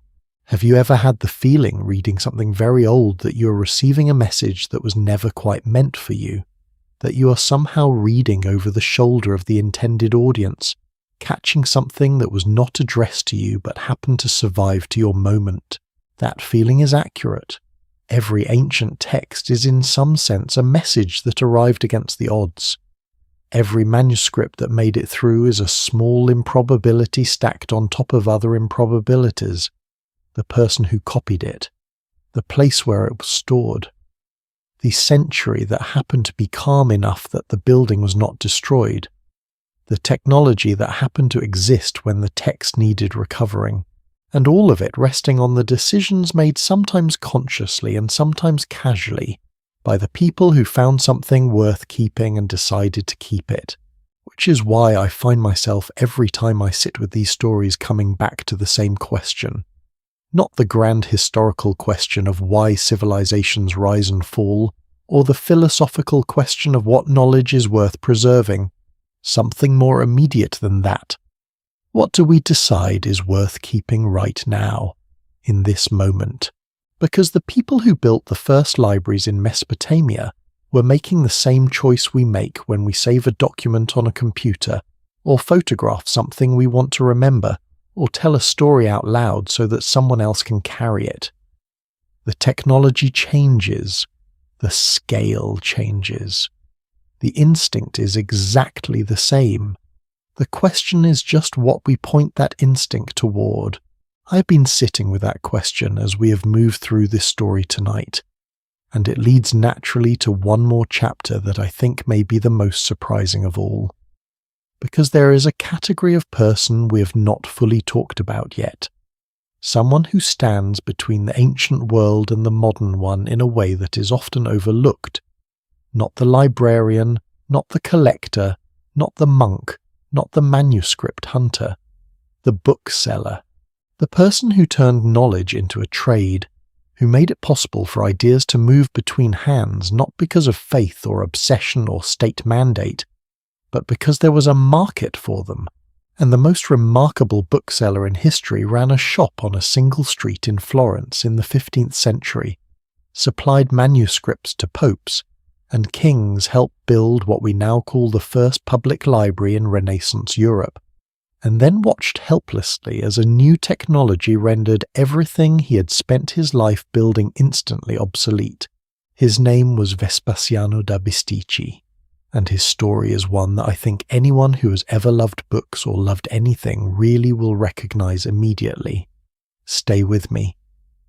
Somewhere on a narrow street in Florence in the year 1434, a boy of about 12 years old walked through the door of a bookshop and began an apprenticeship that would over the next half-century make him the most powerful figure in the world of books that anyone had ever seen. He was not wealthy. His father had died when he was 4, leaving the family in considerable debt. His mother raised 6 children largely on her own. He had left school earlier than most boys of his class. He knew almost nothing about books, and within a generation he would be known across Europe from the Vatican to the courts of England, from the palaces of Milan to the military camp of a one-eyed duke, who spent his evenings reading philosophy in full armour as the man you went to when you wanted the finest manuscripts money could buy. His name was Vespasiano da Bisticci, and his story is in many ways the most complete and bittersweet arc in the entire history of book culture, because it is the story of a man who built something extraordinary, watched it flourish for 40 years, and then saw it rendered instantly irrelevant by a single invention he could neither stop nor quite bring himself to accept. Vespasiano was born in 1421 or 22. The record's not precise on this point, in a small town called Bisticci, on the outskirts of Florence. His father, who was in the wool trade, died young. The family's financial situation was difficult enough that Vespasiano went to work in a bookshop in his early teens, not as a scholar or a gentleman's pursuit, but out of practical necessity. The shop, run by a man named Michele Guarducci, was what the Florentines called a cartoleria, a stationer's establishment that sold pens and ink and paper-bound books, and produced manuscripts on commission. It was in the vocabulary of its era a trade, not a noble pursuit, not a scholarly vocation, a trade. But Florence in the 1430s was something extraordinary. The city had an adult literacy rate of somewhere around 70% at a time, when most European cities hovered well below 25. The book-selling quarter, the Via dei Librai, the street of booksellers, was one of the most intellectually dense places in the Western world. Scholars, humanists, merchants with classical ambitions, churchmen looking for particular texts, foreign visitors who had heard rumours of manuscripts available here and nowhere else, they all passed through those streets. And Vespasiano, who turned out to have a gift for both the mechanics of the book trade and the social navigation required to build relationships with the kind of people who wanted very expensive, very specific things, discovered that he had found his purpose. By the time he was in his 20s, he was not just binding books and selling stationery. He was commissioning manuscripts. He'd built a network of the finest scribes, illuminators and binders in Florence, and eventually across Italy, whom he could deploy for commissions of any size and complexity. He understood not just the physical production of books, but the cultural meaning of them. He knew what a pope would want and what a military commander trying to present himself as a man of learning would need, and what a scholar who had just discovered a newly recovered Greek text would pay for a clean, accurate copy. He became, in the words of a friend who knew him, the king of the world's booksellers. The client list that Vespasiano built over 4 decades reads like a cast list for the most ambitious theatrical production of the 15th century. There was Pope Nicholas V, the true founder of what would become the Vatican Library, who commissioned Vespasiano to help build a collection worthy of the papacy. There was Cosimo de' Medici, the most powerful banker in Europe, who wanted a library for the monastery of San Marco in Florence, and gave Vespasiano the commission and the resources to fill it. According to a chronicler who knew both men, Vespasiano supplied Cosimo with 200 volumes in 22 months, using 25 scribes working in coordinated shifts, what was by any reasonable measure a small industrial operation applied to the production of handwritten books. There was Alfonso V of Aragon, King of Naples, who collected manuscripts with the dedication of a man assembling a personal treasury. There were cardinals and bishops and dukes from across the Italian peninsula, as well as foreign visitors, including an Englishman named William Gray, later Bishop of Ely, who travelled from Prague to Florence in the early 1440s, specifically to order volumes from Vespasiano, several of which still survive today in the library of Balliol College at Oxford. But of all Vespasiano's clients and commissions, the one that reveals most completely what this man was capable of, the one that most clearly shows the scale and ambition of what he built, is the story of Federico da Montefeltro, Duke of Urbino. Federico was one of the more improbable figures of the Italian Renaissance. He was a mercenary commander by profession, a condottiere, a man who hired out his military skills to cities and popes and whoever needed an army. He had lost an eye and part of his nose in a jousting accident when he was in his 20s.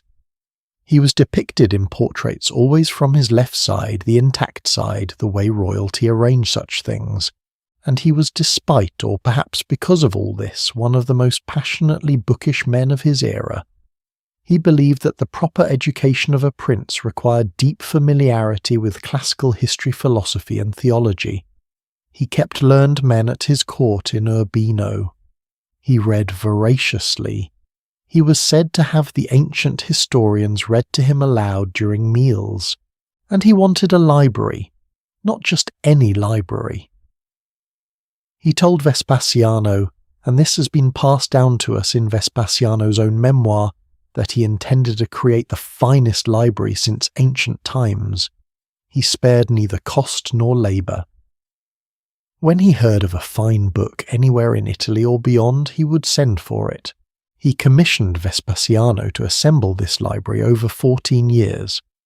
At any given time, Vespasiano employed between 30 and 40 scribes working across Florence and Urbino specifically for Federico's commission.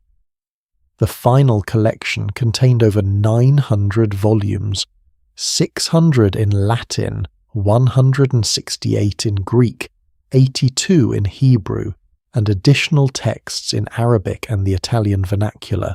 A single illuminated Bible that Vespasiano produced for Federico, completed in 1478, required a team of multiple master illuminators working under the direction of one of Florence's finest miniaturists.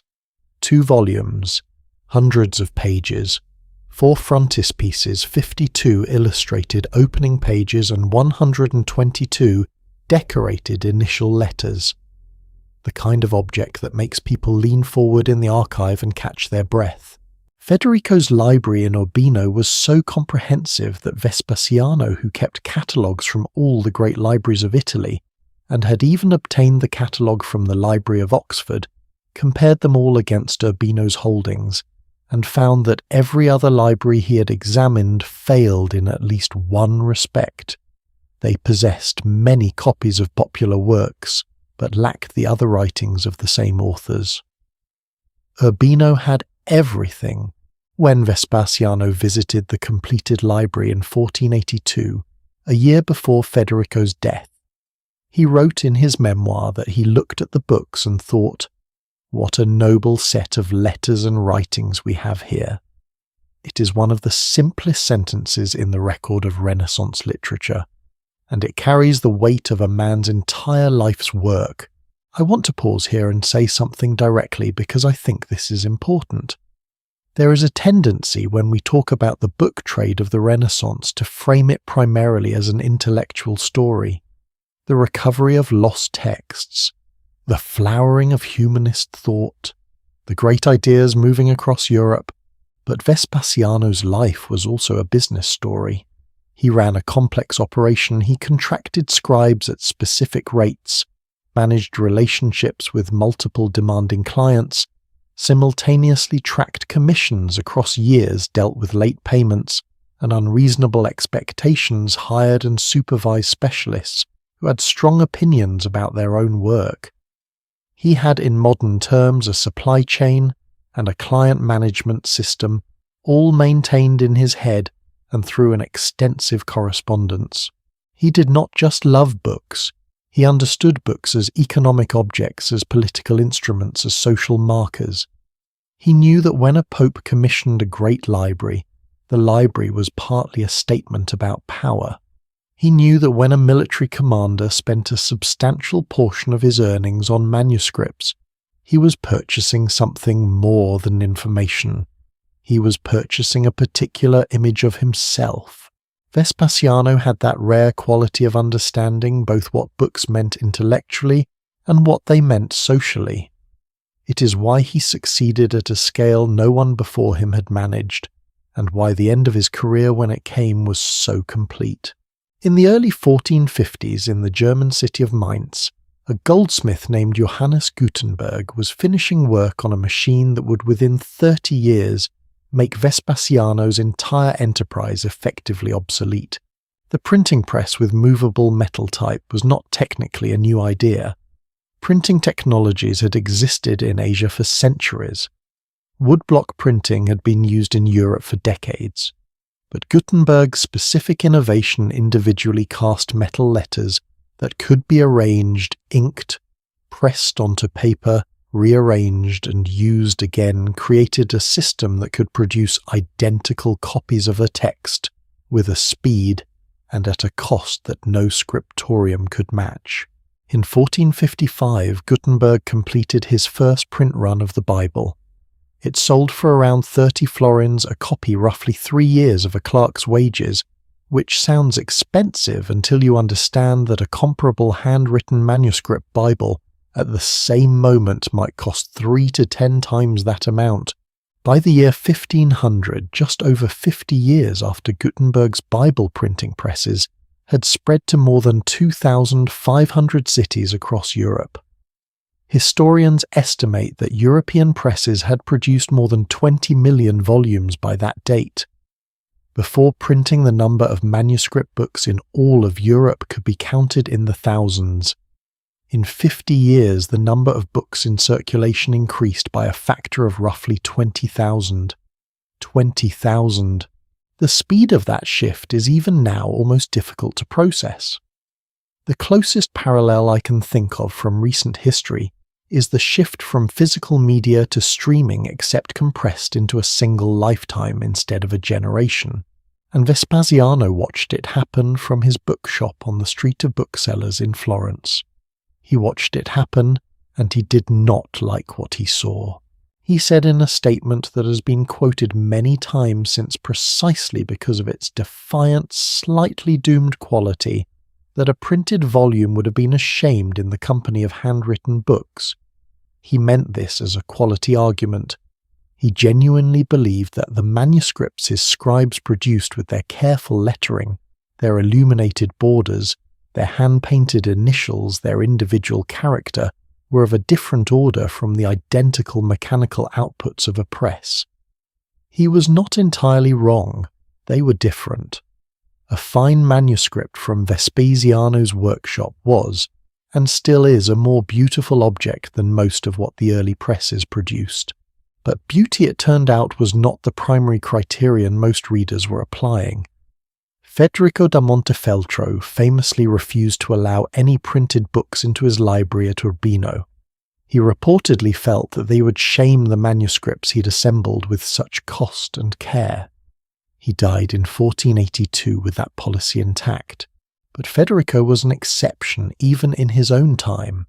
The rest of the market moved decisively toward print, not because readers did not appreciate the handwritten manuscripts, but because a printed book cost a fraction of the price and the information inside was the same.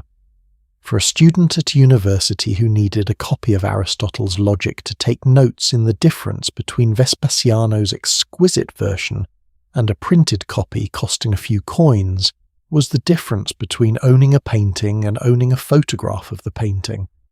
Both carried the same ideas. By 1480, Vespasiano closed his bookshop. He was in his late 50s. He had been in the book trade for nearly 50 years.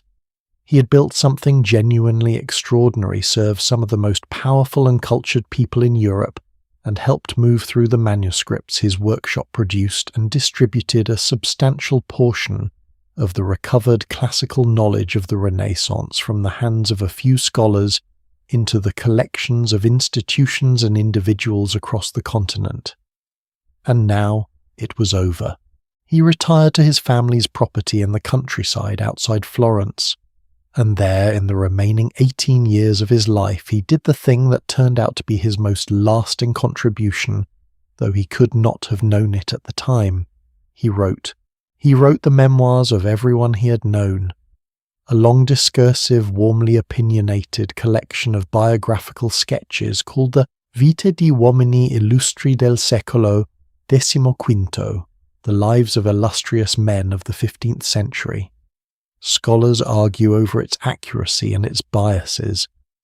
Vespasiano was not always a neutral observer, and his portraits of people he had liked tend toward hagiography, while his portraits of people who had failed to pay on time tend towards something considerably cooler, but as a document of what it actually felt like to be at the centre of the intellectual life of Florence during the most remarkable century of European culture since the ancient world, as a record of conversations, commissions, rivalries, friendships, and the texture of daily life in an era that history has mostly approached through the lens of its greatest artworks and philosophical treatises. The Lives is irreplaceable. It is in its own way a manuscript, a book about books, a record of the world of handwriting produced by a man who had given his entire career to that world, written at the moment when that world was ending for an audience that would mostly read it in print. I find myself thinking about Vespasiano a great deal, not just as a historical figure but as a template for a kind of human experience that repeats itself with uncomfortable regularity.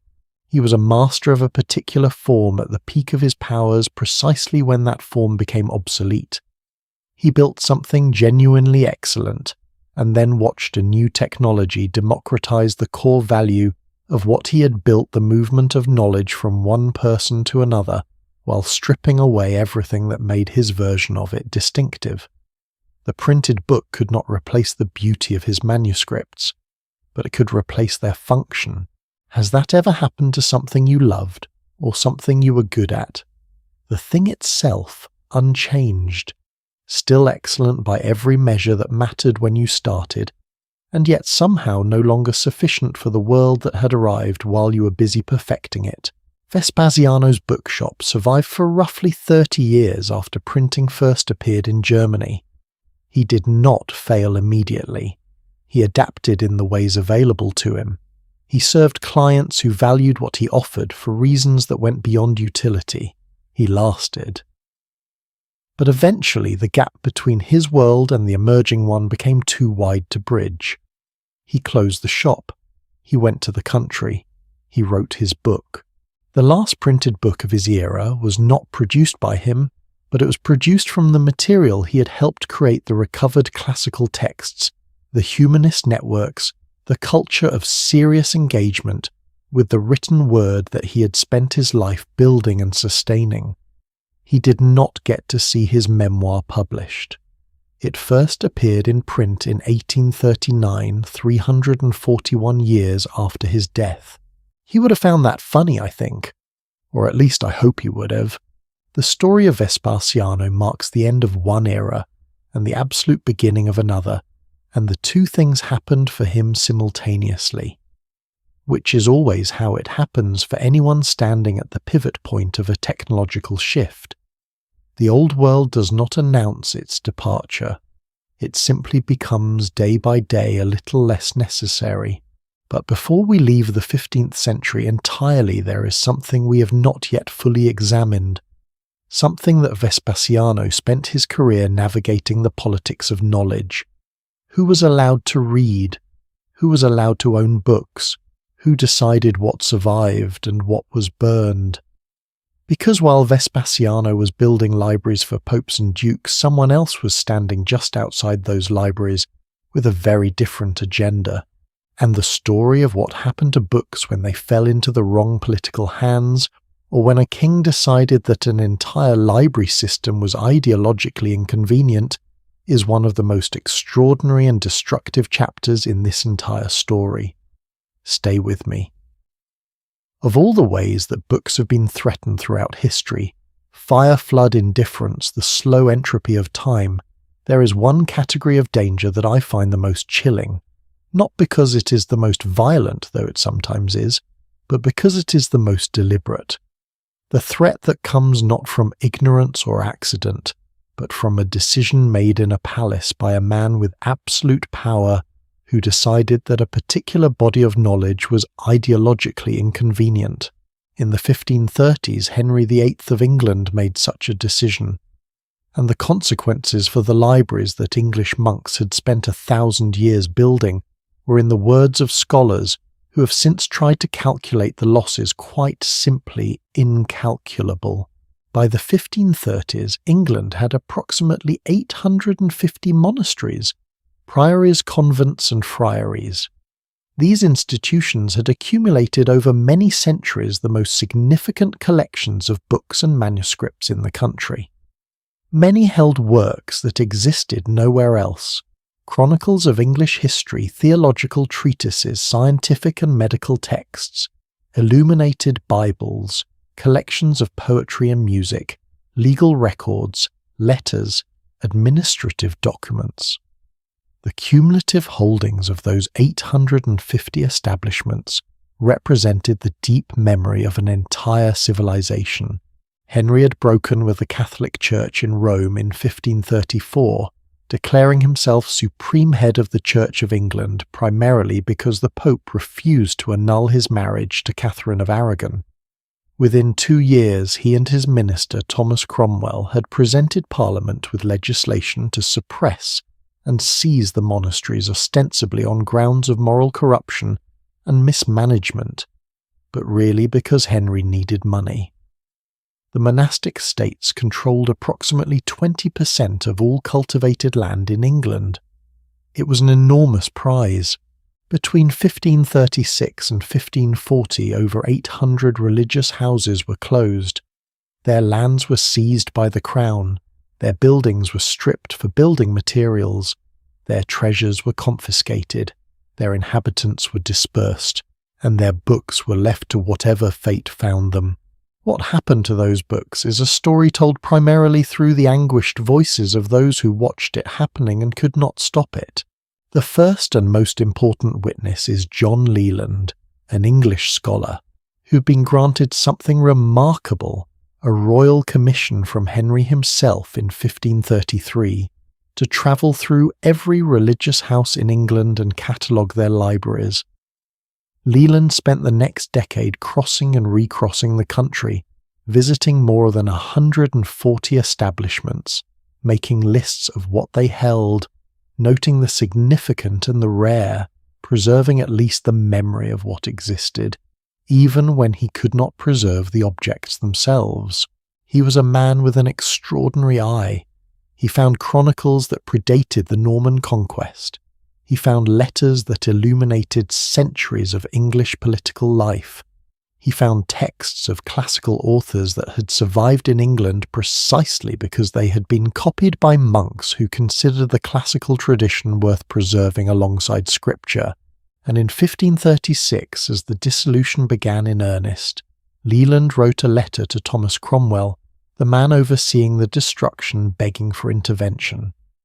He described watching German scholars arrive in England, go directly to the monastic libraries and cut out specific pages, specific texts, carrying them home to Germany and claiming them as monuments of their own learning. He was watching England's intellectual heritage being harvested by foreigners, while the English themselves stood by. He wrote to Cromwell the losses are taking place daily. He asked for intervention. He received none that made any difference. The other great witness is John Bale, a former Carmelite monk turned Protestant polemicist, a man of formidable opinions and limited patience, who was close to Leland and shared his alarm. Bale later published a preface to Leland's survey of English libraries, in which he described with a fury that has not dimmed across the centuries what he had personally seen happen to the manuscripts. His account is painful to read even now. Bale wrote that those who had purchased the suppressed monastery buildings were using the manuscripts in ways that would make any reader of this story want to put down whatever they are holding and take a moment. Some of the parchment manuscripts were being used as cleaning cloths for candlesticks. Others were being cut into strips to polish boots. Still others were being sold to bookbinders not for their content, but for the parchment which was valuable as raw material. A single manuscript that had taken a monk months to complete, that had survived intact for 3 or 4 or 5 centuries, that might have contained the only copy of something irreplaceable, was being repurposed as industrial material. Bale's tone in describing this is that of a man who cannot quite believe what he is seeing. He understood as few others did at that moment that what was being destroyed could never be replaced. He wrote that thousands, Perhaps hundreds of thousands of manuscripts had been lost in the first half of the 16th century. Modern scholars who have tried to verify his estimates generally confirm that while the exact scale is impossible to calculate, Bayle's sense of catastrophe was accurate. The dissolution of the monasteries is now considered by specialists in medieval manuscripts to be the single most devastating moment in the history of English book culture. Think about that for a moment. Not the plague, not the Viking raids of the 9th century, not any of the fires and floods and wars that had threatened libraries across 1,000 years of English history. The decision of one king, for primarily financial reasons, to dissolve the institutions that had housed those libraries. Now here is where the story takes a turn that I think is genuinely important. Because it would be easy to end this particular chapter with pure lamentation, a story of irreversible loss of knowledge gone forever, of cultural catastrophe with no redemption. But that is not quite the whole story, because amid the destruction something else was happening. A group of people, scholars, churchmen, collectors, and obsessives of various kinds, were engaged in what can only be described as a rescue operation. They were moving through the wreckage, picking up what could be saved, hiding it, cataloguing it, copying it, carrying it to safety, before the building stone was taken and the books were converted into candlestick cloths. The most important of these rescuers was a man named Matthew Parker, who served as Archbishop of Canterbury under Elizabeth I. Parker had been chaplain to Anne Boleyn Henry's second wife, the mother of Elizabeth herself, and had spent the years of the Catholic Restoration under Mary Tudor lying low and keeping quiet, which had probably saved his life and definitely preserved his ability to pursue the work that mattered most to him. When Elizabeth came to the throne and Parker was appointed Archbishop, one of his priorities was something that might seem on the face of it more suited to a librarian than a prince of the church. He organised a systematic effort to find, recover and preserve the manuscripts that had been scattered by the dissolution. He was motivated partly by scholarship and partly by theology. He wanted to demonstrate from the historical record that the English Church had ancient roots, independent of Rome, predating the corruptions he associated with medieval Catholicism. But whatever his motivation, the result was that Parker and his network of scholars and agents tracked down manuscripts across England, purchased them when they could receive them as gifts, borrowed them, and sometimes failed to return them, a problem that has not entirely left the scholarly world, and gradually assembled one of the great collections of English medieval manuscripts in history.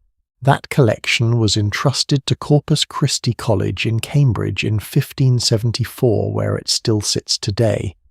It includes the Book of St. Augustine's Gospels, which is the oldest surviving illustrated Latin Gospel book in existence, brought to England by Augustine of Canterbury in the year 597, which is to say it has been continuously in England for 1429 years, having survived the dissolution, the Civil War, the Blitz, and everything else that history threw at it. Parker's collection also included one of the surviving copies of the Anglo-Saxon Chronicle, the year-by-year historical record of early England, that without Parker's intervention would almost certainly have been lost. He rescued fragments of a civilization from being used to polish boots. And then there was Robert Cotton. Sir Robert Cotton was born in 1571, about 4 years before Parker's death, which gives you a sense of how the work of preservation was handed from one generation to the next. Cotton was a member of Parliament, a political operator, a man with connections at the highest levels of English government, and he was completely, unapologetically, comprehensively obsessed with manuscripts. His library at Cotton House in Westminster was the centre of English historical scholarship for decades. He collected with a systematic ferocity that would have impressed even Sir Thomas Phillips, but unlike Phillips, Cotton did not hoard what he collected. He opened his library to scholars. The Society of Antiquaries, which was a gathering of England's most serious historical researchers, met at his house regularly. Members borrowed his manuscripts freely. He corresponded with scholars across Europe. He organized his collection in a system that is still used by scholars today. The manuscripts were shelved under busts of Roman emperors and other figures, and named accordingly so that a document might be cited as Cotton Nero, or Cotton Vitellius, or Cotton Julius. The Beowulf manuscript, the unique surviving copy of the greatest poem in the Old English language, sits today in the British Library under the shelf mark Cotton Vitellius of 15. Without Cotton, we might not have Beowulf at all. There is also a Magna Carta, not a copy, but one of the original surviving copies of the actual document from 1215, that Cotton reportedly rescued from a tailor's shop in 1629, where it was about to be used to line a coat. Do you understand what I am saying? A copy of the foundational legal document of the English-speaking world was rescued from a tailor's shop by a collector who happened to recognize what he was looking at. That is the knife edge on which the survival of the past so often balances, not grand institutions and careful planning. One person recognizing something in a place where no one else understood what they were looking at. But here is the part of Robert Cotton's story that carries its own particular weight. Because even after everything he built, even after decades of collection and scholarship and generosity with his holdings, Cotton ran into the political version of the problem that books have always faced. The government decided his library was dangerous. In 1629, the library was closed by royal order. The reason given was that Cotton's manuscripts were being used by political opponents of Charles I to argue for limitations on royal power, which, given that the collection included Magna Carta, was not exactly a surprising allegation. Cotton was accused of lending documents to people who used them to make legal arguments against the king. Cotton died in 1631, 2 years after his library was closed, having spent those 2 years trying and failing to have it reopened. The library he had built, the manuscripts he had spent his life rescuing from destruction, was eventually acquired by the nation. In 1702, it became one of the founding collections of what would grow into the British Library. The Cotton collection is now considered one of the greatest collections of manuscripts in the world, but he died without seeing it. He died with the library sealed, unable to use the thing he had devoted his life to. I find myself thinking about what threads through all these stories. Leland, who exhausted himself cataloguing what was being destroyed and went mad before he could write up his findings. Parker, who organized a rescue operation and succeeded in saving things that would otherwise be gone. Cotton, who built a great library and watched a king close it and died without seeing it reopened. All of them trying in different ways to do the same thing, protect the record of the past against the indifference or the active hostility of the present, and all of them partly succeeding and partly failing. That is the realistic version of this story, not the triumphant version where knowledge always survives, and not the tragic version where it all burns. The messy human version where some things make it through and some things do not. And whether any given thing survives often comes down to whether the right person happened to be standing in the right place at the right moment. I want to pause here for a question because I think it is worth asking directly. Who decides what is worth saving? In the case of Henry VIII, the answer was a king who needed money, and for whom books were not the priority. In the case of Matthew Parker, the answer was a churchman with political motivations who happened also to have genuine scholarly instincts. In the case of Robert Cotton, the answer was a political operator who genuinely loved the past and who happened to have the connections and resources to pursue that love systematically. None of them were neutral. None of them were purely altruistic. All of them were people operating within political and personal constraints, making decisions about what mattered and what could be left behind. This is not a historical curiosity. This is the actual mechanism by which the past arrives in the present. The record we have is not the complete record. It is the record that survived the specific choices made by specific people in specific moments of crisis and opportunity. What we know about medieval England or ancient Rome or Ptolemaic Egypt is shaped not just by what happened, but by what someone decided was worth preserving, and by what someone else decided could be used to polish boots. That is a sobering thought. It is also, I think, an important one. There is one more chapter in this story that has been quietly waiting in the wings, the one that connects everything we have been discussing to the world that would come after. Because all of the librarians and collectors and scribes and manuscript hunters we've met tonight were operating in a world where books were rare, expensive and powerful, precisely because of their rarity. And then very suddenly, they were not. We have already talked about the printing press and what it did to Vespasiano's world. But we've not yet talked about what happened when the printed book met the political calculations of the Reformation, when printing made it possible for the first time in history to spread an idea faster than a king could suppress it. When a German monk nailed a document to a church door and within weeks copies of it were circulating across Europe in a quantity that no amount of burning could keep pace with, the relationship between books and power was about to change in a way that would have been unimaginable to the first librarians of Mesopotamia, or the monks of the medieval scriptorium, or even to Vespasiano himself. Stay with me. Here is something that has always struck me as one of the most quietly extraordinary facts in the history of ideas.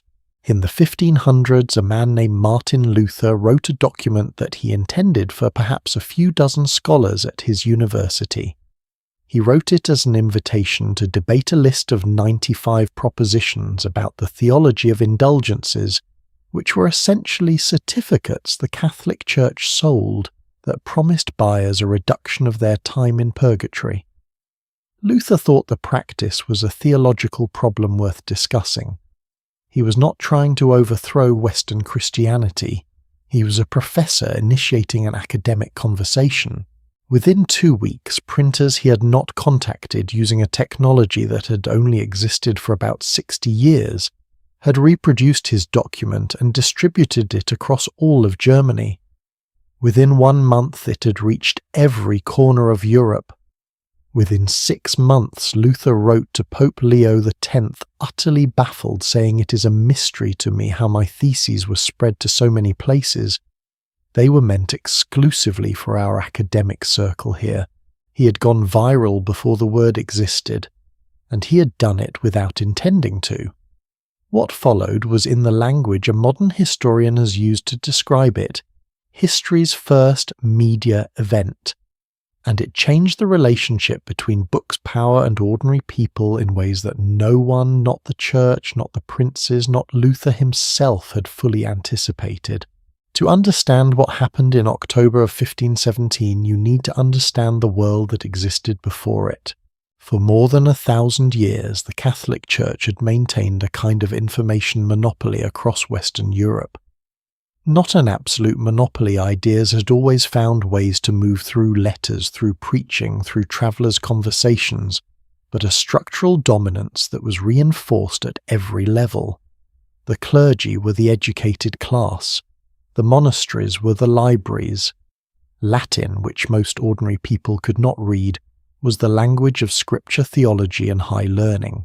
If you were a devout person in the year 1500 living in a German village, your relationship to the Bible was almost entirely mediated. A priest read it to you. A priest explained it to you. A priest told you what it meant and what you needed to do in response. You had no independent access to the text.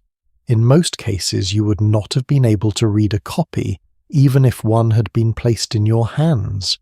This was not primarily a conspiracy to maintain power, though power was certainly maintained by it. It was also simply a consequence of how knowledge moved in a world where books cost the equivalent of a small farm, where literacy was the exclusive property of a narrow class, and where the primary institution for the copying and storage of written material was the church itself. And then Johannes Gutenberg invented movable type. And within 60 years the implications of that invention collided with the specific grievances of one very determined German theologian. The speed at which Luther's ideas spread was genuinely unprecedented.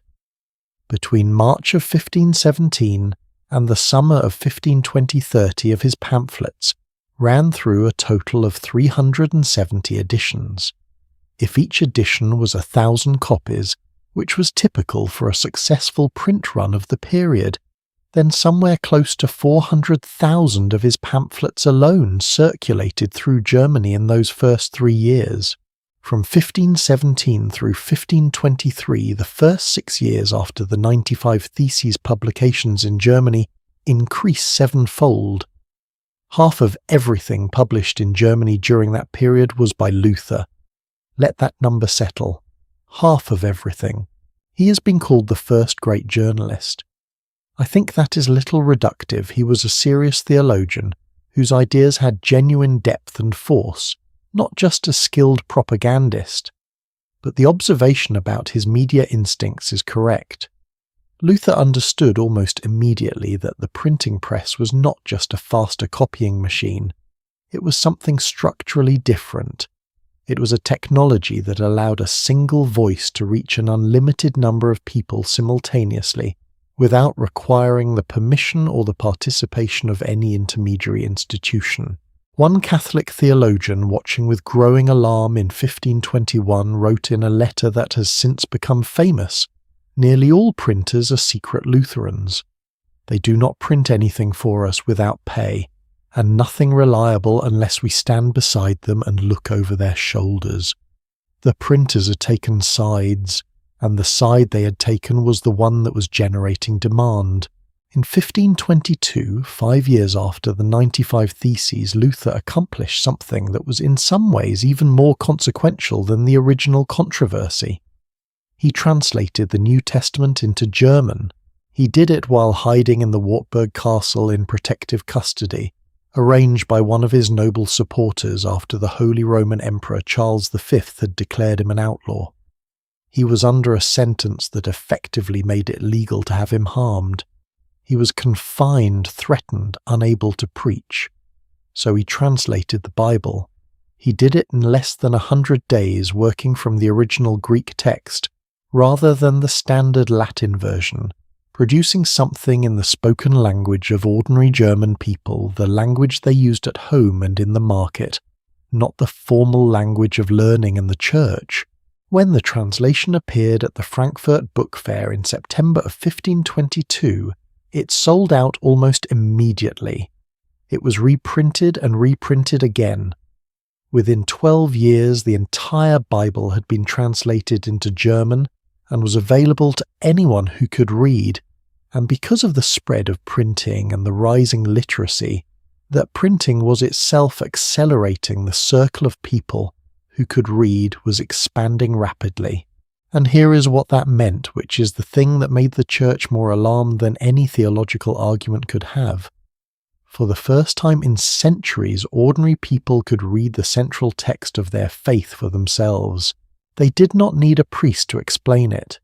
They did not need to trust an institutional interpretation. They could sit with the text, read it in their own language, and form their own understanding.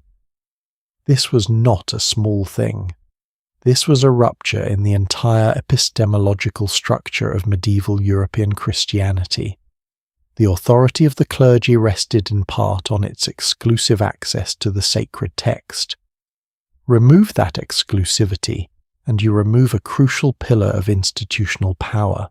Luther himself, in one of his later writings, referred to the printing press as the supreme act of divine grace, the instrument through which the gospel had been given to the whole world, rather than just to those with the education to access it in its original languages. Now, power does not yield to new technologies without attempting to find countermeasures, and in this case the Catholic Church, after a period of what looks, in retrospect, like genuine disorientation, eventually produced its response. It was a list. In 1559, Pope Paul IV published what became known as the Index Librorum Prohibitorum, the Index of Forbidden Books. It was in the most literal sense the opposite of a library catalogue. Where Callimachus had created the pinnaces to tell readers what existed and how to find it, the index told readers what they were not permitted to read at all. Where the librarians of Alexandria had acquired every text they could lay hands on, the index sought to restrict which texts lay Catholic hands could reach. The first edition of the index was by most accounts something of an overreach.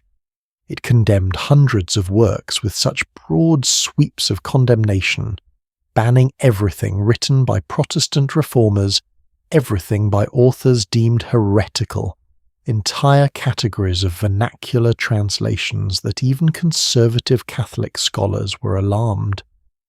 It was revised multiple times over the following decades, becoming somewhat more specific and somewhat less comprehensive in its prohibitions, but never abandoning the core project. The index remained in effect in various editions and revisions for over 400 years. The final edition was published in 1948. It was formally discontinued in 1966, by which point it had accumulated more than 4,000 titles representing thousands of authors. Among those authors were Nicholas Copernicus Galileo Galilei, René Descartes, John Locke, Voltaire Montesquieu, David Hume, Edward Gibbon, and Honoré de Balzac. Nearly every major figure in the intellectual development of the modern Western world was on that list at some point. The index was in its way a catalogue of the ideas that the most powerful institution in Western Christendom most feared. Does this make you think of anything in our current world? The impulse to compile a list of dangerous ideas to say that certain things must not be read, certain questions must not be asked, certain texts are too hazardous for the general population to encounter without supervision. I'm not asking this as a cheap historical gotcha. The specific context is entirely different, and I am not making any equivalence between the Catholic Church of the 16th century and any modern institution. But the underlying impulse, the idea that knowledge itself can be a threat, and that threats can be contained by controlling access, that impulse is genuinely perennial. It has appeared in every era and every culture that has faced a moment when information began to move faster than those in power preferred. What made the 16th century different, what made the index ultimately fail in its purpose, was precisely that the technology of the printing press had already outpaced the capacity for institutional control. You cannot put 400,000 pamphlets back in a box. You cannot uninvent the ability of an ordinary person to read the Bible in their own language. The Church understood this eventually. The more dangerous a printed book supposedly was, one observer noted, the more in demand it was. Banning a book in the 16th century was a more effective form of advertising than anything Luther's supporters could have devised on his behalf. Here is something I find genuinely poignant about this period, when I step back from the grand narrative and think about the individual people caught inside it.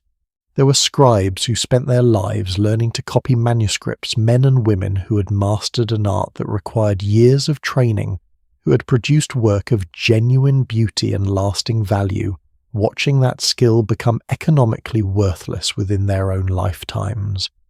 There were printers who invested everything they had in a technology they believed in, building businesses that rose and fell on the unpredictable currents of religious controversy and political censorship. There were scholars who discovered that the ideas they had been quietly developing in university libraries were suddenly being argued about in the streets by people who had never read a theological treatise in their lives. All of them were living through a moment that none of them fully understood, because you never fully understand your own historical moment when you are inside it. The person who most clearly saw what was happening, or at least who described it most memorably afterward, was not a theologian, or a printer, or a cardinal. It was John Fox, an English Protestant scholar who wrote in the 1560s, Although through might the Pope stopped the mouth of John Huss, a reformer burned at the stake 100 years before Luther God hath appointed the press to preach, whose voice the Pope is never able to stop with all the puissance of his triple crown. The voice of the press. The idea that printing had created a kind of permanent speech text that could be multiplied indefinitely, that could travel without a body, that could survive the silencing of its author. This was the transformation that the first librarians of Mesopotamia had, without knowing it, set in motion when they began organizing clay tablets in the first libraries of the ancient world. The idea that knowledge once written down could survive the person who possessed it, could be reproduced, transmitted, and eventually placed in the hands of anyone who could read regardless of their status or their authority's preferences. From Sumerian clay tablets to Luther's pamphlets is a very long road, but it is a continuous one. I want to pause for a moment and ask you something because I think it is worth naming directly. We tend to think of censorship, of the index of banned books, of deliberate suppression, as a thing that happens to other people in other times, something historical, something overcome. But every generation discovers that the form changes while the instinct remains. The specific list of forbidden ideas changes. The technology used to enforce prohibition changes. The institutions that compile the list change. And yet the underlying dynamic and idea spreads faster than authority can process. Authority attempts to restrict the idea.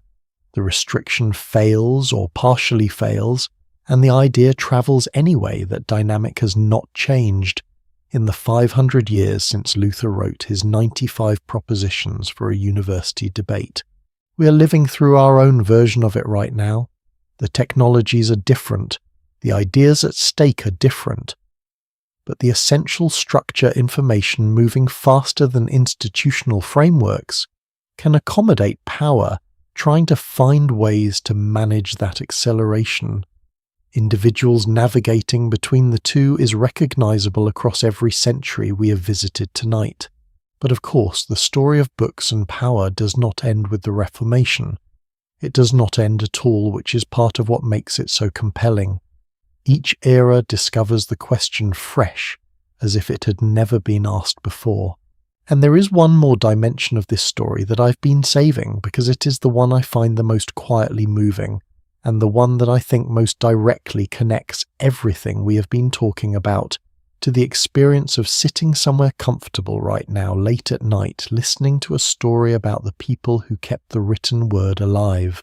It is the story of the librarians themselves, not the famous ones, not Callimachus or Eratosthenes or Cassiodorus, the ones we have not met yet, the quiet ones who showed up every day to a room full of books and did the unglamorous work of maintenance, organization, and availability, the ones who decided which books deserved a shelf and which needed protecting from the wrong hands, the ones who built the institution that we take entirely for granted, because there is a kind of librarian, a specific kind that emerged in the modern period, who represents something genuinely new in this long history, something that none of the people we have met so far quite anticipated.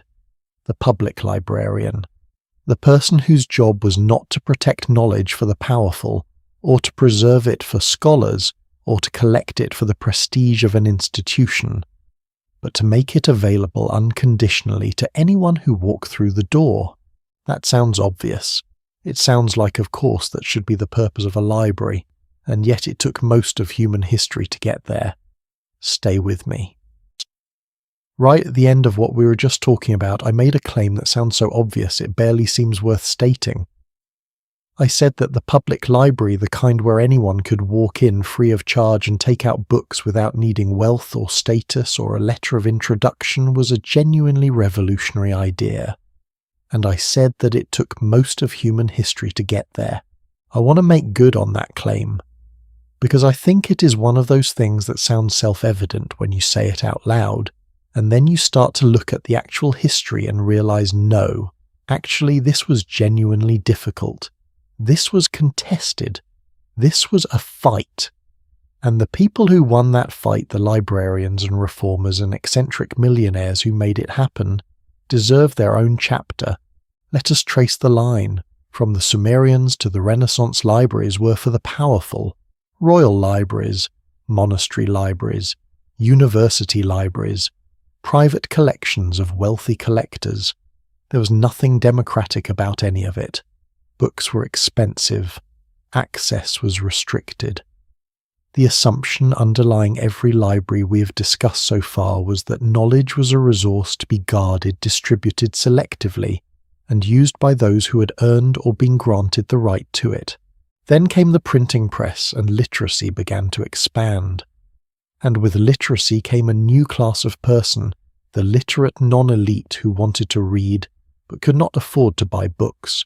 By the 18th century in Britain and America, something called the subscription library had emerged to address this gap. Benjamin Franklin founded one in Philadelphia in 1731, what he called a library company, where members pooled their resources to buy books and share them among themselves. It was clever, and it worked, and it spread. By the mid-19th century, England alone had more than 270 subscription libraries. They were a significant improvement on nothing, but and this is the crucial point, they still cost money to join. The annual membership fee was not enormous, but it was real. It meant that the poorest workers, the immigrants, the people with the most to gain from access to information, and the fewest resources to pursue it were still effectively excluded. The philosophical leap that produced the modern public library was the decision to remove that barrier entirely. To say these books belong to the community. The community pays for them through taxes, and every member of the community, every member regardless of what they earn or who their parents were or what language they speak at home, has the right to use them. In the United States, the first entirely tax-supported library opened in Peterborough, New Hampshire in 1833. It was small, it was modest, and almost no one noticed at the time. But the principle it embodied was radical public funds for public knowledge, with no gate at the door. 15 years later, in 1848, the Boston Public Library was established by an act of the Massachusetts General Court. It opened to the public in 1854 with a collection of 16,000 volumes, and its founding documents contained a statement that I still find genuinely moving when I read it. The founders argued, and this was controversial at the time because not everything that reads as obvious now was obvious then, that it was the right of every citizen to have access to the accumulated knowledge of their era, that a city's library was not a luxury or an ornament. It was a democratic institution as fundamental as any school or courthouse. One of the founders, a man named George Tickner, wrote that the Boston Public Library should be a library for the people, meaning genuinely all the people, not just the educated, not just the established. He wanted it to be as accessible as the streets of the city. When the library's doors opened on March 20th, 1854, more than 2,000 people came on the first day. They came on the first day to a library. They had been waiting. The story of how free public libraries spread across the English-speaking world is in large part the story of one man. Andrew Carnegie was born in 1835 in Dunfermline, Scotland, the son of a weaver. The family emigrated to the United States when Andrew was 12, settling in Allegheny, Pennsylvania. His father could not find steady work. They were poor in the way that is genuinely difficult, not uncomfortable, not scraping, but genuinely structurally poor with no reliable floor beneath them. Young Andrew got a job as a bobbin boy in a cotton factory, earning $1.20 a week. He taught himself telegraphy and worked his way into a position with the Pennsylvania Railroad. He invested early and well. By the time he was in his 50s, he'd built one of the most successful steel companies in the history of American industry, and was by most measures the richest man in the world. And what he wanted to do with the money, what he said over and over in his letters and his speeches and his published writings, was the thing that had made the deepest difference to him as a boy, was build libraries. Carnegie had benefited as a young man in Allegheny from a retired businessman named Colonel James Anderson, who opened his private library of about 400 volumes to the working boys of the neighborhood every Saturday. Carnegie later wrote the treasures of the world which books contain were open to me at the right moment. He never forgot Colonel Anderson. He specifically attributed his intellectual development, and therefore in his telling everything that followed from it to those Saturday afternoons in a borrowed library. And when he became the richest man in the world, his first major act of philanthropy was to build libraries, starting in 1881 with a gift to his birthplace of Dunfermline in Scotland, and accelerating dramatically through the 1890s and early 1900s, Carnegie gave what amounted to $56 million to build 2,509 public libraries across the United States, the United Kingdom, Canada, and several other countries. In the United States alone, 1,681 Carnegie libraries were built between 1886 and 1917. His condition for each gift was the same. The municipality had to agree to maintain the library from public funds, providing ongoing support so that the building was not just a gift, but the beginning of a permanent institution. Carnegie was not interested in building monuments. He was interested in creating self-sustaining civic infrastructure. He described libraries as ladders provided upon which the aspiring may climb, and he meant it. The library he was building was not for the wealthy who already had books. It was for the 12-year-old immigrant boy working the early shift in a factory. It was for the people who had most to gain and least ability to pay. In 1911, the New York Public Library's main building opened on Fifth Avenue in Manhattan. The building alone took 16 years to construct, and was, when it opened, one of the largest marble structures in the United States. And on the day it opened, the first person to borrow a book was a 23-year-old immigrant named David Shub, who walked in from the Bronx and requested a book called Moral Ideas of Our Time by Nikolai Grot in Russian, because he was still learning English. Think about what that means. The largest free library in the most powerful city in the most powerful nation on earth opened its doors, and the first patron was a young immigrant who could not yet read the local language, requesting a book that barely anyone outside Eastern European intellectual circles had heard of in a language the librarians may not have been able to read themselves. And they gave it to him, because that was what the library was for. I find that story genuinely heartening every time I come back to it. Not because it is a tidy parable, life is rarely that obliging, but because it captures something true about what the public library was trying to be at its best: unconditional, non-judgmental, open to whoever walked through the door for whatever they needed. But behind all of this, behind the buildings Carnegie funded and the books patrons borrowed, there was another story happening, a quieter one. The story of the people who actually ran these libraries, who catalogued the collections and staffed the desks and helped confused visitors find what they were looking for, and stayed late to sort the returns and spent their careers doing the patient invisible work of making access real rather than merely theoretical. The librarians. And here is where the history takes a turn that is easy to overlook but genuinely significant. Throughout almost everything we have discussed tonight, from the scribes of Mesopotamia, to the monks of the medieval scriptorium, to the manuscript hunters of the Renaissance, the guardians of books have been primarily, though not exclusively, men. The exceptions were notable precisely because they were exceptions. Diemut, the anchoress in her cell at Weserbrunn, the nuns whose manuscript scholars have only recently started to examine seriously. The public library changed that. When librarianship became a profession in the modern sense, when library schools opened and professional associations formed, and the job of the librarian became something you trained for rather than simply fell into the profession, became predominantly female, and it happened fast. In 1887, a man named Melville Dewey, the same Melville Dewey, who had a decade earlier published a classification system for arranging library books by subject that is still in use today in the form we call the Dewey Decimal System, opened the world's first formal library school at Columbia College in New York. He enrolled 20 students. 17 of them were women.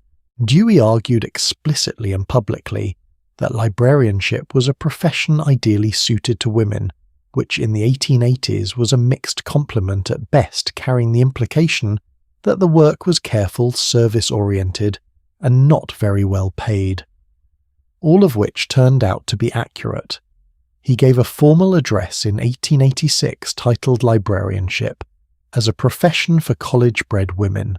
The library was in certain respects one of the first professional domains in American society, where educated women could build careers at a time when most professional paths were effectively closed to them.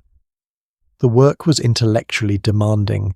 It required broad knowledge, strong organizational abilities, interpersonal skill, and the kind of systematic thinking that catalogue building and reference work requires. But it was not recognized or compensated as such, because it was considered women's work. By the end of the 19th century, women made up the majority of librarians in the United States. By the 20th century, that majority was overwhelming, and the work they did day in and day out across tens of thousands of libraries in towns and cities across the country was the work that turned the radical democratic idea of the public library into a functioning daily reality for millions of people who had no other access to the written record of their civilization. There is something I want to say about this because I think it is easy to let it slide past as a historical footnote. The women who staffed American public libraries in the late 19th and early 20th centuries were in many cases more educated than their male contemporaries in other professions. They had attended college increasingly possible for women after the Civil War, and they had chosen work that was considered respectable, but that was chronically undervalued and underpaid. They were the people who helped immigrants learn English, who taught working-class children how to navigate a card catalogue, who built the collections that neighbourhoods relied on, who maintained the silence and the access and the dignity of the public reading room. And they did all of this under the management of an institutional culture that was from the beginning ambivalent about the women who made it function. The first woman to run a major American public library system was not appointed until well into the 20th century. For decades, women could do the frontline work of librarianship, but were largely excluded from its senior leadership. The pattern is familiar, not unique to libraries, not exceptional in its contours, but worth naming. Have you ever thought about the librarian who helped you find something when you were a child, the one who taught you how to use the catalogue or recommended the right book at the right moment or simply kept the room running so that the library was actually a place you could use? That person was more often than not a woman doing quietly consequential work that the world consistently failed to value properly. I want to close this part of the story with a detail that I think is both small and important. Melville Dewey published the first version of his decimal classification system in 1876, the same year the American Library Association was founded, the same year the Library Journal began publication. It was, as those things sometimes go, a remarkable convergence of beginnings. The system Dewey created, organizing all of human knowledge into 10 broad classes subdivided by decimals into progressively finer categories, was not the first library classification system ever invented. Callimachus had organized the Library of Alexandria in the 3rd century before the Common Era. The medieval monastery had its own rough systems. Various European national libraries had developed their own approaches, but Dewey's system was different in its ambition. It was designed not for one specific collection, not for one institution, but as a universal standard that any library anywhere could adopt. It was an attempt to create a shared grammar for human knowledge, a map that every librarian in the world could use so that a book on geology would occupy the same conceptual neighbourhood in a library in Kansas as in a library in Edinburgh. As of the most recent estimates, the Dewey Decimal Classification is used by more than 200,000 libraries in more than 135 countries. The man was a complicated figure. He was a genuine reformer. He advocated for simplified spelling for the metric system for women in librarianship, and he was also someone whose personal behaviour was on multiple documented occasions deeply problematic. The American Library Association removed his name from its top honour in 2019, citing a history of racism, anti-Semitism and harassment. The Dewey Decimal System, which will outlast him by centuries now, functions as a kind of testament to what can be separated from its creator, the idea surviving the man who had it. There is a lesson in that too, about how institutions outlast individuals, about how tools created in one era get picked up and used in ways the creator never imagined, about the strange, complicated relationship between who builds something and what that something becomes. The public library as it stands today, free, open, staffed, funded by taxes serving everyone, is a genuinely recent invention in the long timeline of this story.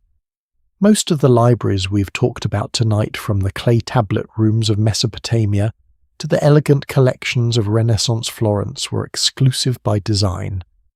They existed to serve power or scholarship or faith or the personal passions of wealthy collectors.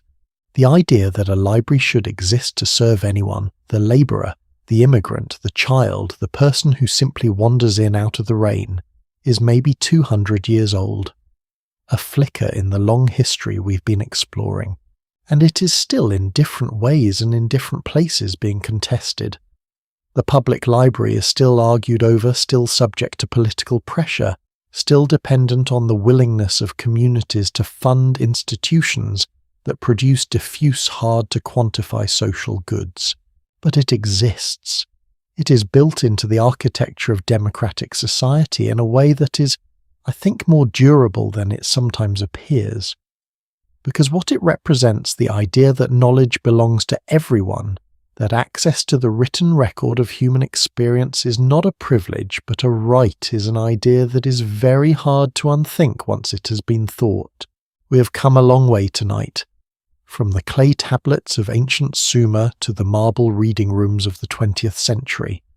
From the first librarians who were also priests and scribes to the women who staffed American public libraries and taught generations of citizens how to find what they needed. But there is one more turn in this story, one more dimension I want to explore. Because everything we have discussed, the survival of knowledge, the transmission of books, the people who devoted their lives to keeping the record, leads inevitably to the world we are living in right now. The digital age has not made librarians obsolete. It has not made libraries irrelevant. What it has done is raise in an entirely new form the same questions that have been at the centre of this story from the very beginning. Who controls what gets preserved? Who decides what is accessible? How do we protect the record of the present for the future when the present is generating information at a scale that makes the Library of Alexandria look like a bathroom shelf? And what happens when the tools of preservation are owned not by institutions accountable to the public, but by corporations accountable only to shareholders? Stay with me for a little longer. At some point in the past decade or so, you almost certainly clicked on a link and got an error message that said something like 404 page not found. The page you were looking for no longer exists. You probably shrugged, backed up and tried a different search. Because that is what you do. It is a minor inconvenience. The internet is enormous. There is always something else. But here is what that 404 message actually represents when you think about it historically. It represents a document that existed, that was created by a human being, that was part of the record of our moment in time, and that has now been deleted or moved, or its host server has been shut down, or the company that owned it has gone out of business, or someone decided it was no longer useful or profitable to maintain. And unlike a book that falls off a shelf and gets lost, or a manuscript that is scraped clean and overwritten with prayers, unlike all the physical objects we've been talking about for the past several hours, that web page left almost nothing behind. No physical object, no parchment layer that a particle accelerator might someday read. Just the absence where something used to be. We are creating the most information-rich era in human history. And we are doing it in a medium that is by its fundamental nature extraordinarily fragile. Let me give you some numbers that I think are genuinely alarming, not as a kind of cheap scare, but because the scale of what is actually happening is not widely understood. A study published in 2024 found that 1 in 5 scientific papers, 20% of the scientific literature that exists in digital form, contains at least one broken link in its references. The citations that are supposed to support the claims of these papers, the anchors that connect one piece of research to another point to places that no longer exist. The scientific record is rotting from the inside not because anyone burned it, but because the infrastructure that holds it is provisional, and nobody assigned clear permanent responsibility for maintaining it.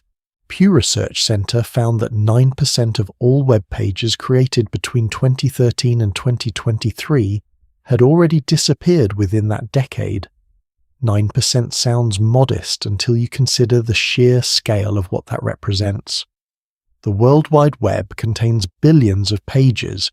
9% of billions is a very large number of things that no longer exist. More than half of all Wikipedia articles that millions of people rely on for information every day, contain at least one broken link.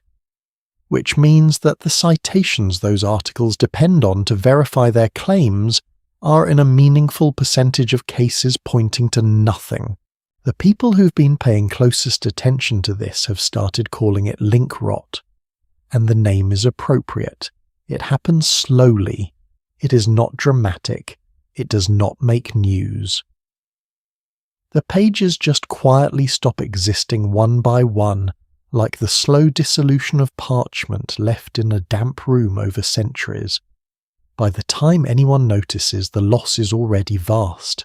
There is a man named Brewster Carley who saw this problem coming with unusual clarity in 1996, when the World Wide Web was barely 5 years old, and most people were still marveling at the novelty of it, rather than thinking about its fragility.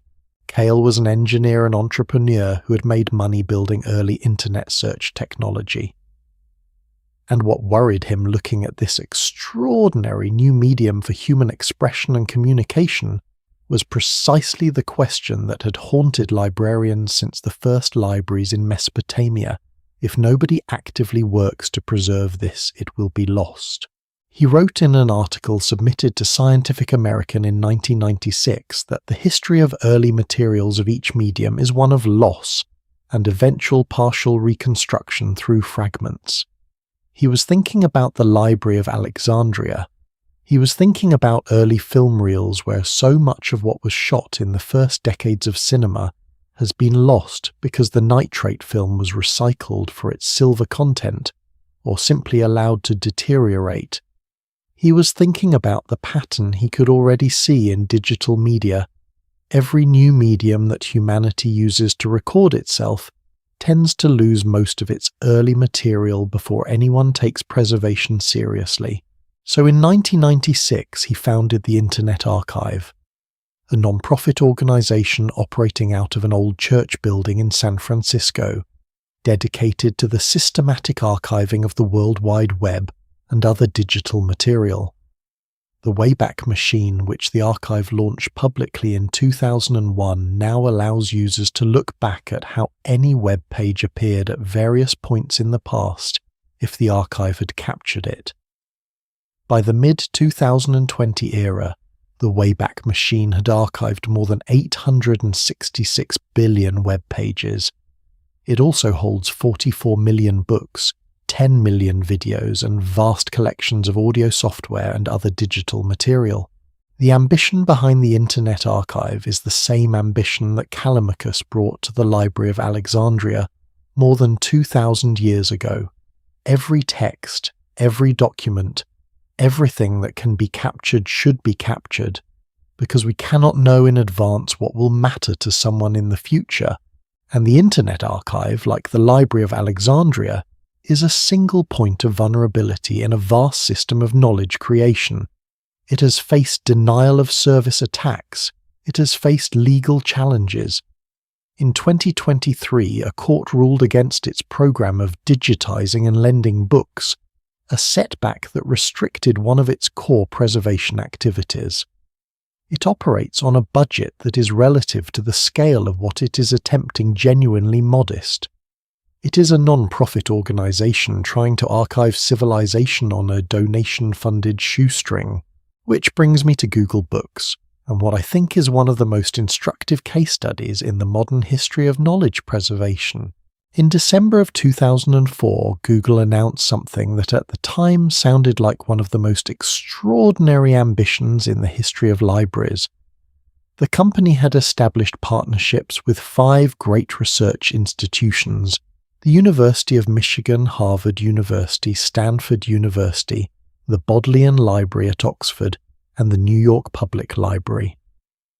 The plan was to scan every book in their collections, not some books, not the interesting books, all of them.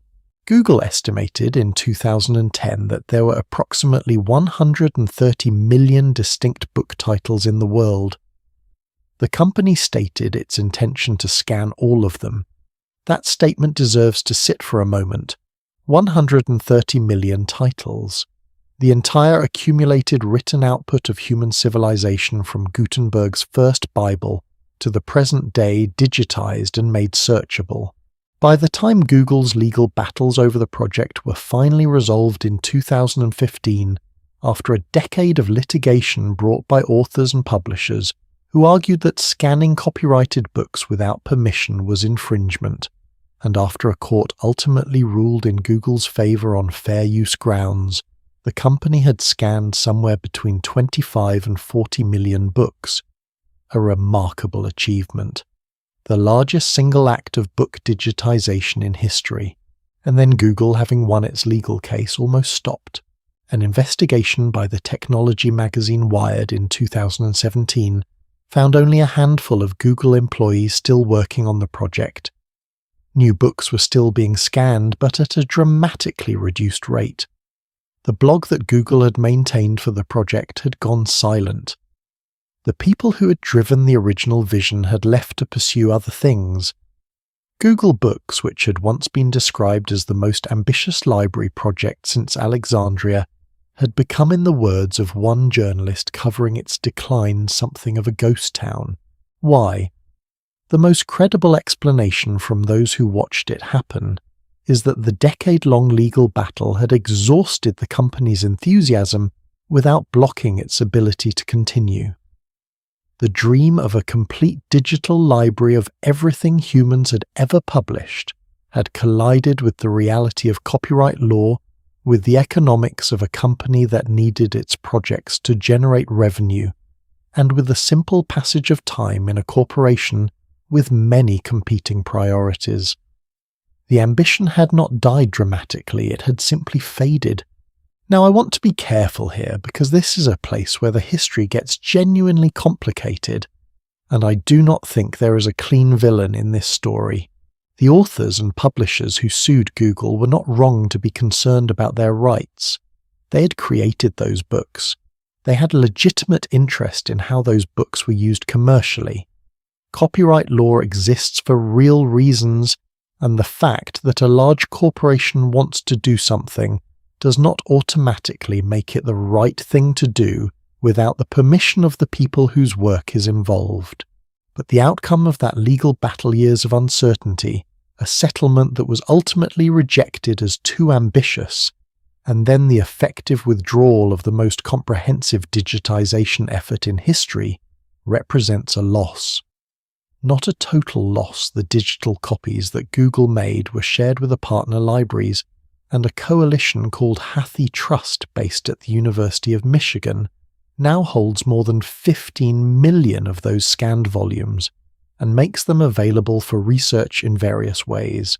Something was preserved, something was saved, but the full dream, a completely searchable, freely accessible digital library of all of human writing, remains unbuilt. The legal framework does not quite accommodate it. The institutional will has not quite sustained it. And unlike the question of what happened to the Library of Alexandria, this is not a historical mystery. We can watch it in real time. We can see the gap between what was attempted and what was achieved.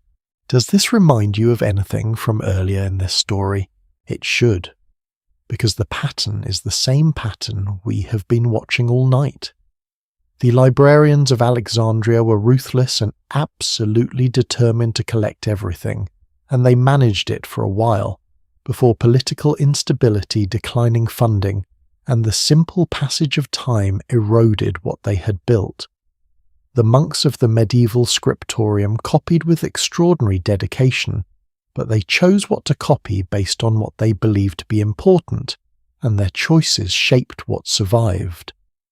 The Renaissance manuscript hunters recovered crucial texts, but they were individuals operating without institutional support, dependent on their own resources and motivation. Every era generates more knowledge than it successfully preserves. Every era develops new technologies for recording that knowledge, and then almost immediately discovers that the new technologies create new preservation problems of their own. Clay tablets last 10,000 years if they do not get wet. Papyrus lasts in dry desert conditions but deteriorates quickly in humidity. Parchment is durable but expensive and combustible. Printed books are remarkably stable, but still require physical storage and protection. Digital files are cheap and replicable, but require continuous active maintenance. They do not passively survive the way a book on a shelf can passively survive. A digital file that is not actively tended becomes unreadable as its format becomes obsolete, as its storage medium fails, as the organization hosting it changes its priorities or goes out of business. The history of knowledge preservation is the history of this recurring problem appearing in a new form in every era. And our era has introduced it at a scale and speed that makes every previous version look manageable. And yet, and this is the thing I keep coming back to, people are trying, genuinely, seriously, creatively trying. There are digital librarians who spend their careers developing standards for long-term file format preservation to ensure that documents created today will still be readable in 100 years, even as the software that created them has long since become obsolete. There are archivists at national libraries around the world who crawl the web, systematically capturing government pages and news sites and social media archives before they disappear. There are researchers developing new techniques for recovering data from damaged or degraded digital media. There is Brewster Cayley still working at the Internet Archive, still arguing that universal access to all knowledge is both possible and necessary, and that someone has to be building the infrastructure to make it real. And there are public libraries, those buildings that Carnegie funded and Dewey organized, and countless thousands of librarians have staffed over more than a century that have become in the digital age something even more essential than they were when their shelves held only physical books. Because public libraries provide free internet access to people who cannot afford it at home. Because they offer digital literacy training to people who need it. Because they maintain physical collections that exist independently of any algorithm or corporate server or quarterly revenue calculation. Because they are still after everything places where anyone can walk in off the street and ask for help finding something. The form of the library changes. The technology of knowledge storage changes.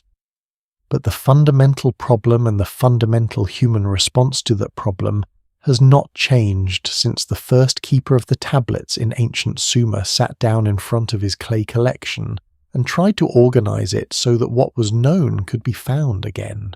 I've been thinking throughout this entire story about a man named Cassiodorus, the former Roman prime minister who, as civilization collapsed around him in the 6th century, retired to his estate in southern Italy and built a monastery with a scriptorium, who equipped it with self-feeding oil lamps and water clocks and a perpetual lamp that would let his monks work past sunset, who wrote a detailed guide for how to copy manuscripts correctly, how to check your work against trustworthy exemplars, how to handle texts in languages you could not fully read. He saw the collapse coming. He understood that what his civilization had built, the accumulated knowledge of 1,000 years, was in danger of being lost in the general catastrophe, and his response was to build a system. A small, imperfect, ultimately insufficient system that could not save everything, but that saved something, that kept the candle lit, that bought time for the next generation to do more. The vivarium did not survive his death by much. The monks dispersed. The manuscripts went with them, some to other monasteries, some eventually to libraries in Rome, and later to the great collections of European scholarship. But the example he set the idea that in a time of crisis, the right response is to build careful, sustainable systems for preservation. That idea survived. It was copied as everything important in that era was copied. I think about Brewster Kahle in his old church building in San Francisco, surrounded by racks of servers instead of shelves of manuscripts. I think about the digital archivists and the format standards committees and the librarians fighting budget cuts in small-town libraries.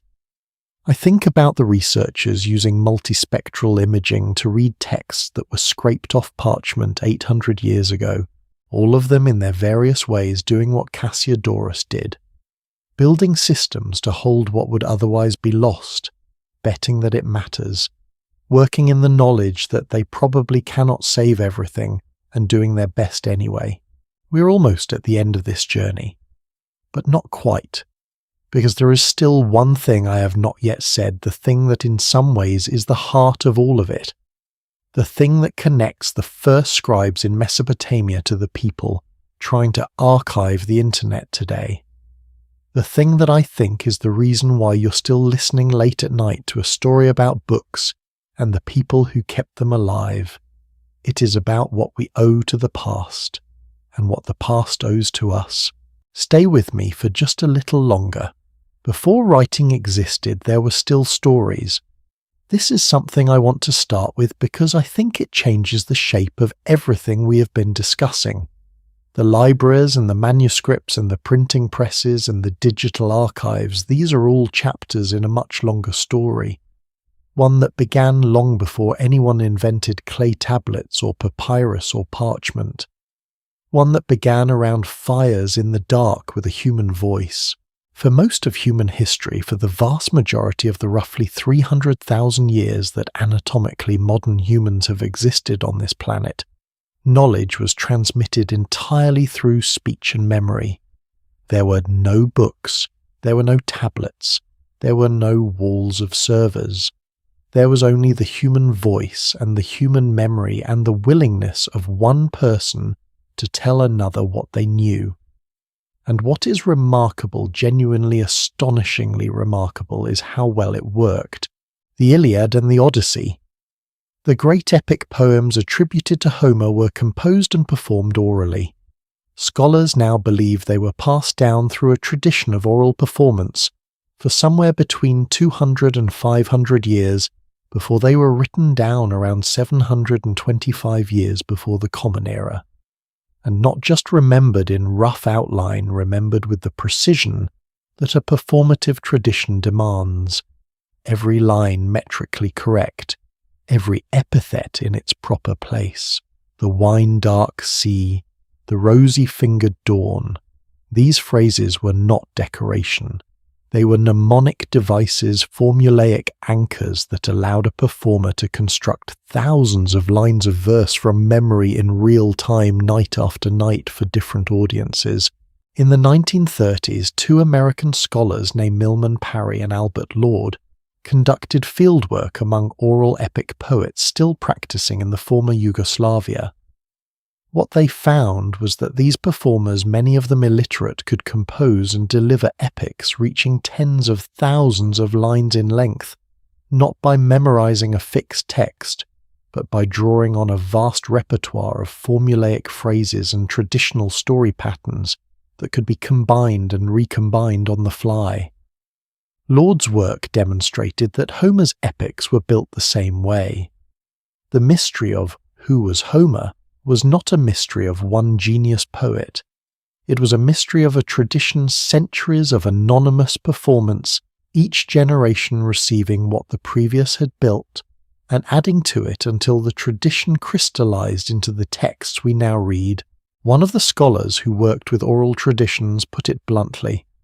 Oral tradition, he wrote, is not the other we accused it of being. It is not primitive or preliminary.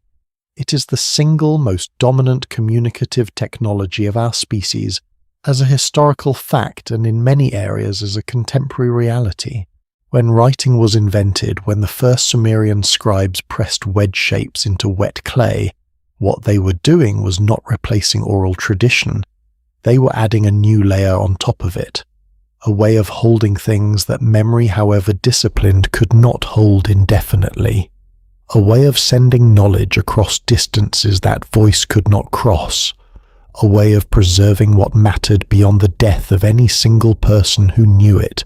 And that is the deeper meaning of everything we have been talking about tonight. The librarians, the scribes, the monks, the manuscript hunters, the booksellers, the censors, the collectors, the preservationists, the digital archivists. All of them in their various ways are doing the same thing that the oral bards did before writing existed. They are links in a chain. They receive what the previous generation built, they maintain and transmit it, and they pass it forward to the next. The chain is not unbroken. We have seen repeatedly how it fractures. Fire, water, political decisions, economic pressures, indifference, war, the slow entropy of materials, the rapid obsolescence of digital formats. Every era loses things. Every era fails to save some portion of what was entrusted to it, and yet the chain has continued. Somehow through all of it enough has survived. Enough of Homer, enough of Plato, enough of the medical knowledge of ancient Egypt, and the mathematical insights of Archimedes, and the historical records of 1,000 civilizations, and the private letters and complaints and jokes and prayers of ordinary people across 5,000 years of recorded time. Not everything, not nearly everything, but enough to know that the chain was real, enough to know that it connected us. I want to ask you something. Why do you think it matters? Not in the abstract, not the answer you would give in a school essay about cultural heritage. Why does it matter to you right now personally? Because I think most people who love books, who stay up late reading, or who listen to history at midnight, or who feel something indefinable when they walk into a library are not primarily motivated by a sense of civic duty or cultural obligation. They are motivated by something more private and more immediate than that. The feeling that the past is not entirely gone, that there are minds you can still reach across time, that you're not alone in the things you find puzzling or beautiful or heartbreaking about being alive. Montaigne, the 16th century French essayist who spent much of his life in his tower library reading and writing, described his books as his true friends. Not metaphorically. He meant that the conversations he had with the ancient writers, with Seneca, with Plutarch, with Cicero, were among the most sustaining relationships of his life. Across the centuries, across the languages, across the enormous gulf of historical difference. The writers reached him. He reached back. Something passed between them. That is what the chain is for. Here is a thought that I've been sitting with and that I find both comforting and slightly vertiginous. Right now, in the 21st century, you have access to more of the accumulated written record of human civilization than any human being in history has ever had. The British Library, the Library of Congress, the Internet Archive, HathiTrust, Google Books, hundreds of digitization projects at universities and museums and national archives around the world. Things that previously required a journey to Oxford or Rome or Istanbul or Alexandria are now in many cases a few search terms away. This is extraordinary. It is genuinely historically unprecedented, and most people use this access to watch entertaining videos and argue with strangers, which is, and I say this without judgment, because I have done exactly the same thing, a deeply human response to the availability of infinite distraction. But it is also, I think, worth pausing on. Every person who spent years copying manuscripts in a cold scriptorium, or who rode through Germany in winter looking for forgotten texts in monastery libraries, or who donated their private fortune to build public library buildings in 1,000 cities, every one of them was betting on something. They were betting that if you give people access to knowledge, enough of them will use it. That the investment in preservation is not futile. That someone in the future will find what was saved and will be glad it survived. You are that person, right now. Whatever led you here, curiosity, insomnia, a genuine love of history, the specific and slightly inexplicable feeling that late-night storytelling is exactly what you needed tonight. You are the return on their investment. You're the person they were saving it for. Now this is the point in a story like this where someone might expect a grand conclusion, a statement about the importance of libraries and the eternal human spirit and the undying flame of knowledge, something with a heroic flourish. And I could do that. I know how to do that.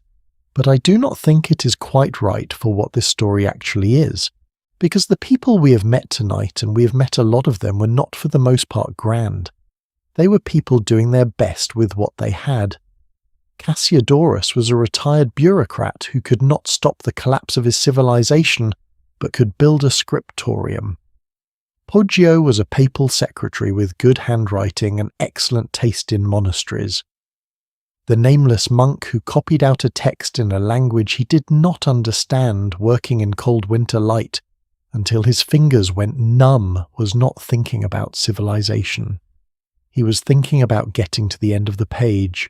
Carnegie was a steelman who felt guilty about how he had made his money, and decided to build libraries instead of statues of himself, which was at least an interesting choice. The women who staffed those libraries for decades doing the professional work of librarianship while being paid less than their male equivalents were not making grand gestures. They were doing their jobs. What threads through all of them is not heroism. It is something smaller and more durable than heroism. It is the persistent conviction that what we know should be passed on, that the effort of finding something, understanding something, or creating something is not wasted if it can be shared. That conviction, persistent, unglamorous, often frustrated, is what the chain is made of. I think about the Archimedes palimpsest, the manuscript scraped clean by a monk in Jerusalem in 1229, overwritten with prayers, then lost, then found in a Constantinople library, then photographed by a Danish scholar, then disappeared again, then sold at auction, then subjected to particle accelerators in Stanford, then a page found in a French art museum just this past March of 2026. 1,000 years, multiple languages, 7 different hands, a prayer book on top of a mathematical treatise on top of parchment that had probably been something else before the original Archimedes text was written on it. That manuscript is still telling us things. It has not finished. I think about the anonymous monk who completed the colophon at the beginning of the liturgical prayers in 1229. Johannes Myronas was his name, we know from the Stanford imaging, who scraped away Archimedes and wrote his devotions over it. He was not a villain. He was a monk who needed parchment and used what was available. He could not have known what he was erasing. He did not know that the ghost of the mathematics would remain in the iron deposits of the original ink, waiting for a technology that did not yet exist and would not exist for 800 years. That is not a tragedy. That is a miracle of a particular kind. The kind where things survive not because someone deliberately protected them, but because the material world holds traces that the human world discards, and sometimes those traces are recoverable. But here is the part that I keep coming back to as genuinely important, the thing that I think changes how you might think about your own relationship to books and libraries and the written record. The chain only continues if someone keeps holding it. The oral bards who preserved Homer for centuries did so because every generation had people who chose to learn the tradition and pass it on. The monks copied because there was an institutional structure, however imperfect, however motivated by faith rather than scholarship, that organized the copying. Carnegie built libraries because he made a deliberate choice to spend his money on access rather than on something else. Brewster Kaler founded the Internet Archive because he recognized a gap and decided to fill it rather than wait for someone else to. In every case, the chain continued because people chose to be links in it. You are choosing right now by simply paying attention, by finding this kind of story worth your time, by being the person who, when given the option of spending an evening with the accumulated record of human experience, said yes. That is not nothing. That is in fact the whole thing. We have been travelling tonight through an enormous sweep of history. We started with clay tablets in Mesopotamia, and we've arrived at digital servers and particle accelerators and manuscripts found in French art museums. We have met scribes and monks and collectors and booksellers and reformers and censors and librarians and the occasional very persistent cat. And through all of it, the same thing has been true. Human beings have always had more to remember than any one person can hold, and they have always found ways, imperfect, costly, sometimes desperate ways to hold more. We're not different from them. We face a version of the same problem scaled almost beyond comprehension with tools they could not have imagined. And we have the same choice they had. What are we going to save, and for whom? The answer to that second question has always been the same across every century and every civilization and every technology. We save it for whoever comes next, for the people we will never meet who will need what we have the chance to preserve, for the researchers and readers and dreamers and insomniacs who will arrive in our libraries, physical and digital, and find what was left there for them. And also, if we are honest, we save it for ourselves. Because the past that survives is the past we can still be in conversation with. Because the chain, when it holds, is not just a historical artifact. It is a living connection between people who found the same things worth caring about across time. That monk who finished copying and wrote at the bottom of the last page, "As the harbour is welcome to the sailor, so is the last line to the scribe." He was done. His aching fingers, his tired eyes, his months of invisible labour, done. And 12 centuries later you and I can read those words and know exactly how he felt. Because someone kept the manuscript, someone copied the copy, someone preserved the copy of the copy, someone spent years deciphering a difficult hand in an old library, someone else digitized it, someone shared it. The harbour is welcome to the sailor. 1200 years, and still perfectly immediately recognizably human. There is one more thing I want to show you before we end. One last room we should visit. One final moment in this very long story. Because I have been telling you about the people who kept books alive, but I have not yet told you about the moment when the idea of the library, the very concept all the way from those first clay tablets to the marble reading rooms to the digital archives, arrived at its most unlikely destination. Not in Florence, not in London, not in New York. In a small town in Alabama, in the 1950s, at the height of segregation. And what happened there is the last thing I want you to carry with you when you fall asleep tonight. Stay with me just a little longer. Or in 1918, Andrew Carnegie gave the city of Anniston, Alabama, $20,000 to build a public library. It was one of 14 Carnegie libraries established across the state of Alabama.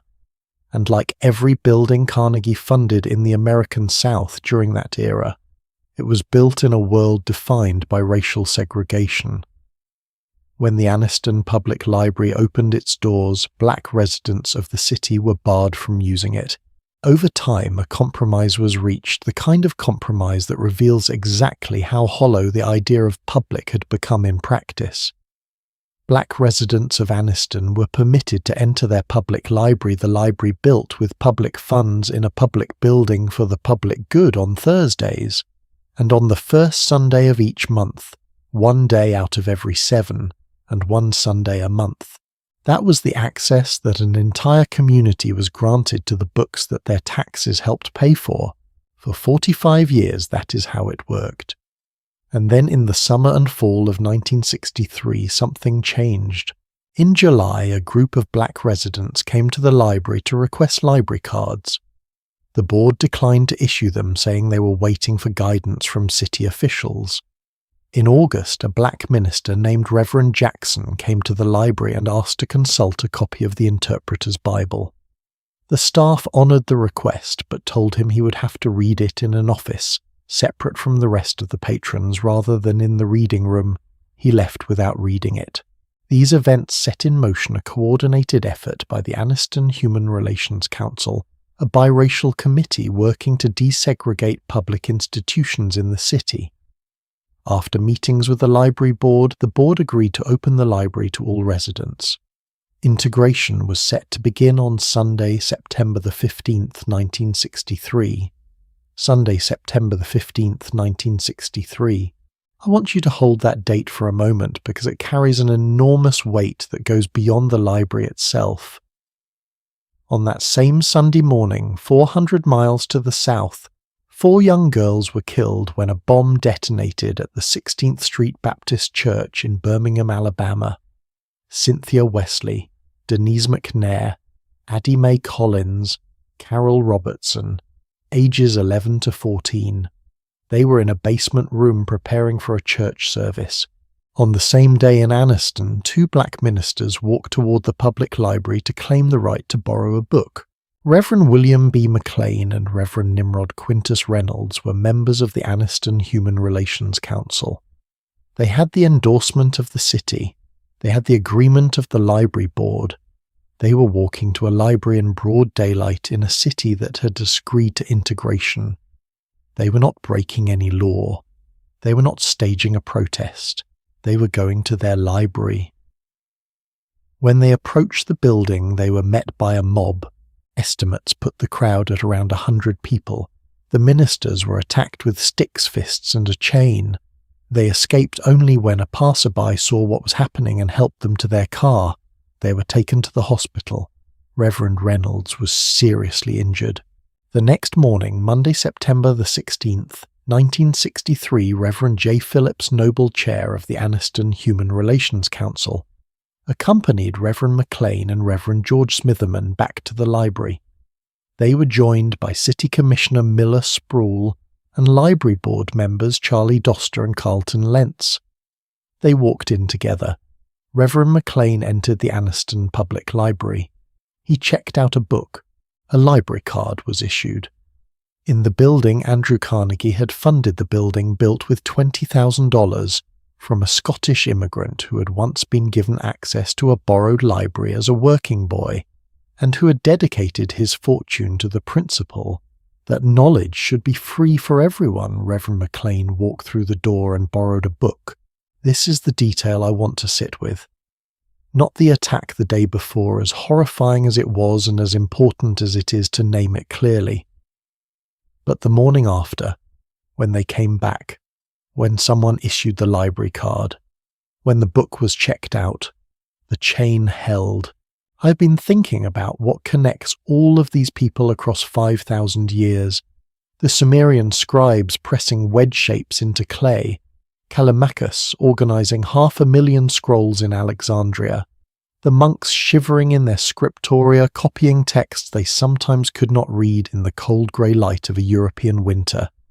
Cassiodorus building his scriptorium at the edge of the fall of Rome. Poggio riding through Germany looking for forgotten manuscripts. Diemet the anchoress writing 40 books in her tiny cell. Niccolo de Niccoli spending his entire inheritance on manuscripts. Vespasiano closing his bookshop. Matthew Parker collecting what Henry VIII had scattered. Carnegie building 2,500 libraries. The women who stuffed those libraries for decades. Brewster Kahle building servers in an old San Francisco church. And Reverend McLean walking into the Anniston Public Library the morning after he had been beaten and checking out a book. What connects them is not that they were all good people. Several of them were by various measures not. Some were motivated by faith, some by obsession, some by profit, some by political calculation, some by guilt, some by an intellectual hunger that bordered on mania. What connects them is something simpler, something more stubborn. They decided that knowledge belongs to everyone, not as an abstract principle, as a practical commitment in the specific moment they lived in with the tools and resources available to them. Whatever their motives, whatever their flaws, they showed up. They did the work. They kept the chain intact for another generation. Now let me tell you what happened to the Anniston Public Library. Because the story does not end on that September morning in 1963, and I think the end matters. The library continued to operate racially integrated for 3 more years in the original Carnegie building. In 1966, a new building opened funded by the city by a private estate and by federal funds, and the old Carnegie structure was eventually repurposed. The library that had excluded black residents for 45 years had become the library that, after considerable pain and courage and stubbornness, finally held to its original promise. Today, the Public Library of Anniston, Calhoun County serves everyone. It sits as it was always supposed to in the community. In front of the building where this happened, there is a historical marker. It reads in part, desegregation of the library began when 2 African-American pastors, Reverends William B. McLean and Nimrod Q. Reynolds, peacefully attempted to enter the building on September the 15th, 1963. It does not say anything about what happened to them when they arrived, but it is there. The story is on a marker. The story was not lost. Here is what I want to leave you with. The history of early librarians and book collectors is in one reading a history of objects, clay tablets and papyrus scrolls and parchment manuscripts, and printed books and digital files, things that store information, things that can be damaged, lost, destroyed, or preserved. But in another reading, the reading I keep coming back to, it is not about objects at all. It is about a decision that gets made repeatedly in every era by people who are usually not thinking about history. The decision to say this knowledge matters. This person's right to access it matters. The effort of preservation is worth making even when it is inconvenient, even when it costs something, even when no one will remember who made it. Every monk who finished a manuscript and wrote at the bottom of the last page, as the harbour is welcome to the sailor, so is the last line to the scribe that monk was making that decision. Every librarian who catalogued a collection, fought for a budget, helped a confused patron find what they needed, making that decision. Every reformer and collector and translator and archivist and digital preservationist making that decision. And Reverend McLean walking back through the door the morning after the mob making that decision, in a way that required more courage than any of the rest of it. You and I have been sitting together tonight inside this very long story. We started in Mesopotamia and ended in Alabama. We covered 5,000 years of human beings trying to hold on to what they knew and pass it forward. And I find at the end of all of it that the thing I am most struck by is not the grandeur of the Library of Alexandria, or the ambition of the Google Books project, or the staggering ingenuity of the Archimedes palimpsest recovery. What I am most struck by is the ordinariness of most of it. The monks were not heroic figures. They were people trying to do their jobs in cold rooms. The manuscript hunters were eccentric and sometimes infuriating men with too much Latin and not enough social self-awareness. The librarians were women doing professional work for which they were chronically underpaid. The digital archivists are people writing code and fighting legal battles in office buildings. And yet the accumulated effect of all those ordinary decisions made by all those ordinary people across all those centuries is that you and I tonight have access to more of the human story than anyone who has ever lived. That is not nothing. That is actually everything. So here is what I want to ask of you as we come to the end of this journey together. Not that you become a librarian or a manuscript hunter or a digital preservationist, though any of those would be wonderful choices. Just this: the next time you hold a book or open a library catalogue or find something you were looking for and feel that small, quiet satisfaction of knowledge recovered, remember that someone kept it for you. Someone made a decision, usually without knowing your name or that you would ever exist, that this was worth saving. And consider sometime making that decision yourself, for someone you will never meet, in whatever form makes sense for the era you are living in. That is the chain. That is what it is made of. That is how it has lasted this long. I want to say thank you. Not the kind of thank you that sounds like a scripted closing, but genuinely thank you for spending this time with these stories. Thank you for caring about the people who kept the candle lit through every difficult century we explored tonight. Thank you for being the kind of person who is awake at whatever hour this is, listening to history told slowly, in the spirit in which a story should be told, not as a lesson you're supposed to extract and apply, but as a long, quiet conversation with the past. These are not small stories. They are the stories of how your world was built, one careful act of preservation at a time. I hope they gave you something to carry. And if you are still here, if this kind of journey is something you want to take again, there are so many more rooms we could visit. So many more people we have not yet met. The history of how we record and transmit what matters is not finished. It will not finish in our lifetimes. Every story we have not yet told is a door still waiting to be opened. So if you are the kind of person who cannot walk past a closed door without wondering what is on the other side, I will see you again very soon. Until then, sleep well. The library will still be there in the morning, and so will you.